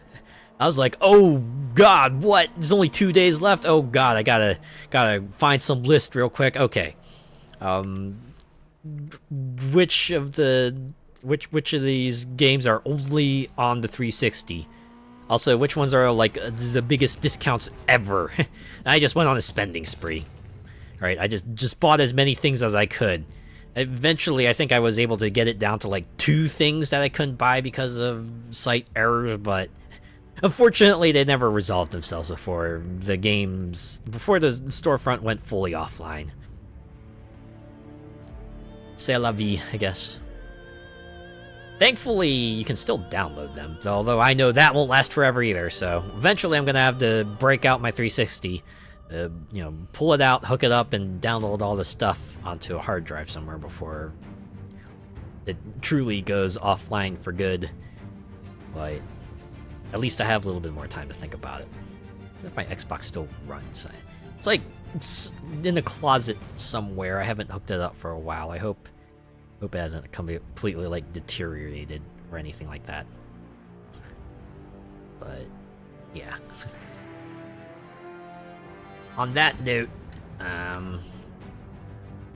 let's see what we have here next. Okay, more Road Entry Club, Kart Club, and okay, so another 5-ish events for November, and I'm guessing December is just gonna be GT3 and then the Le Mans. So yeah. But it's a little bit later, and I have things to do tomorrow, so I really ought to be wrapping things up now. So yeah, I think I will go ahead and call it here. Thanks to everyone who came by and chatted and hung around and raided, and even if you're just lurking, I appreciate each and every one of you. I'll be back on Friday. We'll play more Dungeons and Degenerate Gamblers. I don't know. I like that game. I want to see how much further I can get and like how many more of the humor I can see in that game. I'm not addicted. I can quit anytime I want, I swear. Anyways, let's look for someone to raid. Why don't we pass on? Why don't we baton pass to a new fella? Can we see? Oh, right. I forgot this game kind of mutes on focus. At this point, that's like a bit of a downside for me, because I know some people go crazy and, they're not listening to something, so there. A little bit of background music.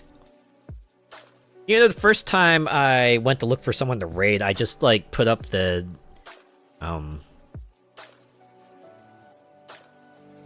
put up an OST for Project Cars, but for some reason that resulted in my VOD getting muted, so I'm just picking a generic playlist now, and it seems to be doing wonders. I have not gotten my VOD muted since then. Well, funny thing I noticed is that if I cut out all the parts of the VOD that has just the Project Cars music playing in the background, it was usually enough to get them to stop muting it.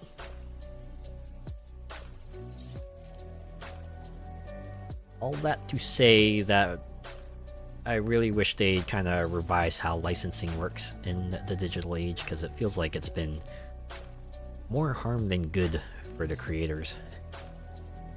Of course, we're probably not going to see change because the people who benefit from it have all the cards, and they're going to try their darndest to keep it that way because, hey, fuck the little guys, am I right?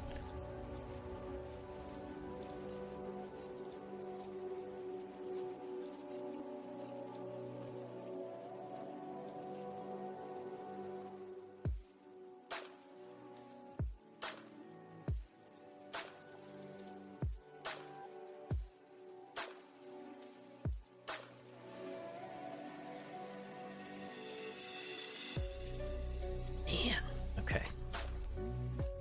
She saw someone with like a really cute. Oh. Oh, I thought.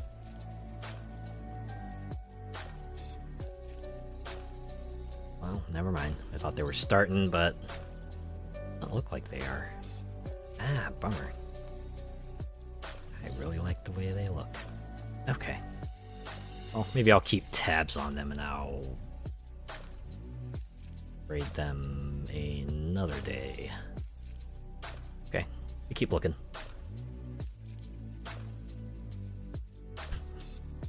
Always the fun part of the stream. I don't know. I think it's a me thing, but I always agonize over who to raid. Right? Like a ton of people out there, but I can only raid one person. Like, oh man. Who do I pick? Who has the cutest model?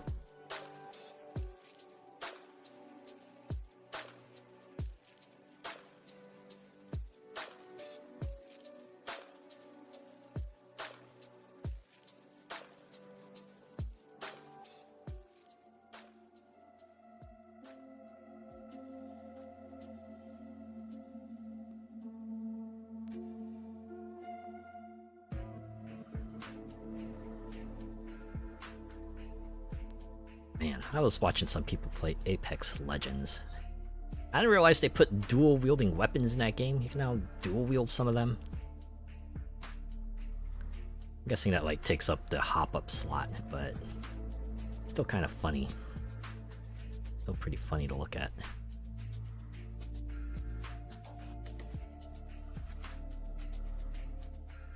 Alright, by some other avenues. Or I could just let the raid finder pick something for me. I don't think I've actually taken a suggestion from the raid finder yet.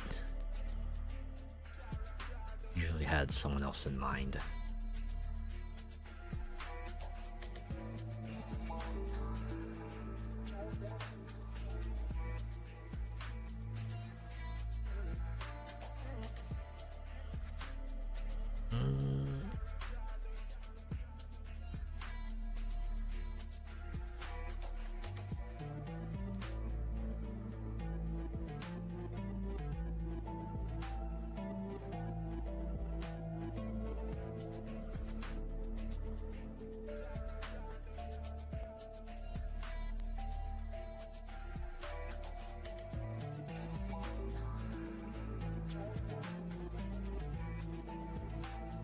Okay.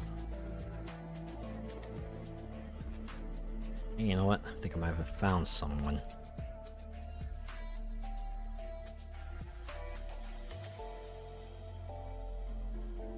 Have I raided them before? I feel like I might have.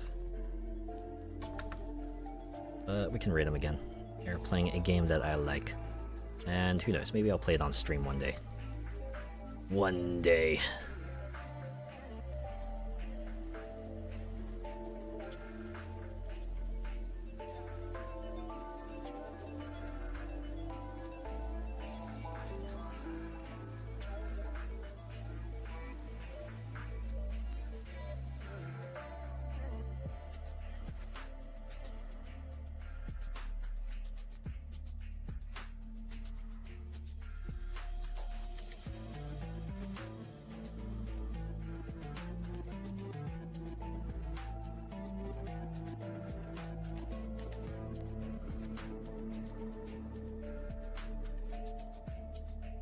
Sorry, I was looking through the raid finder to see if perhaps there was someone else, but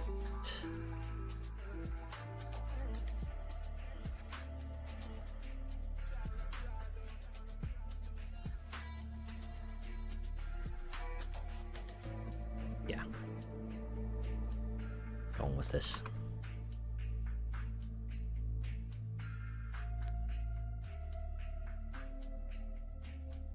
Right.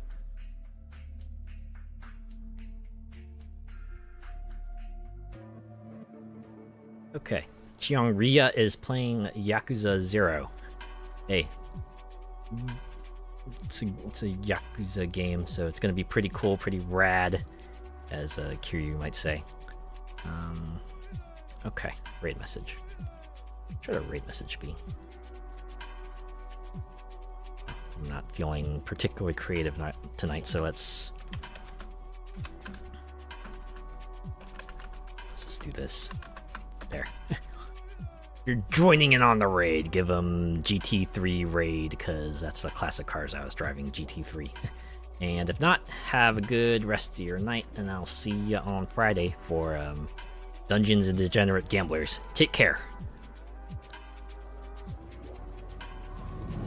Whoops, wrong screen. There we go. Okay. This is normally where I would say something, but I don't know what to say. Except, thanks again for the raid. I hope I did everything correctly. I hope I didn't, like, fuck something up, because I would feel real bad. Oh, well. Alright, see ya.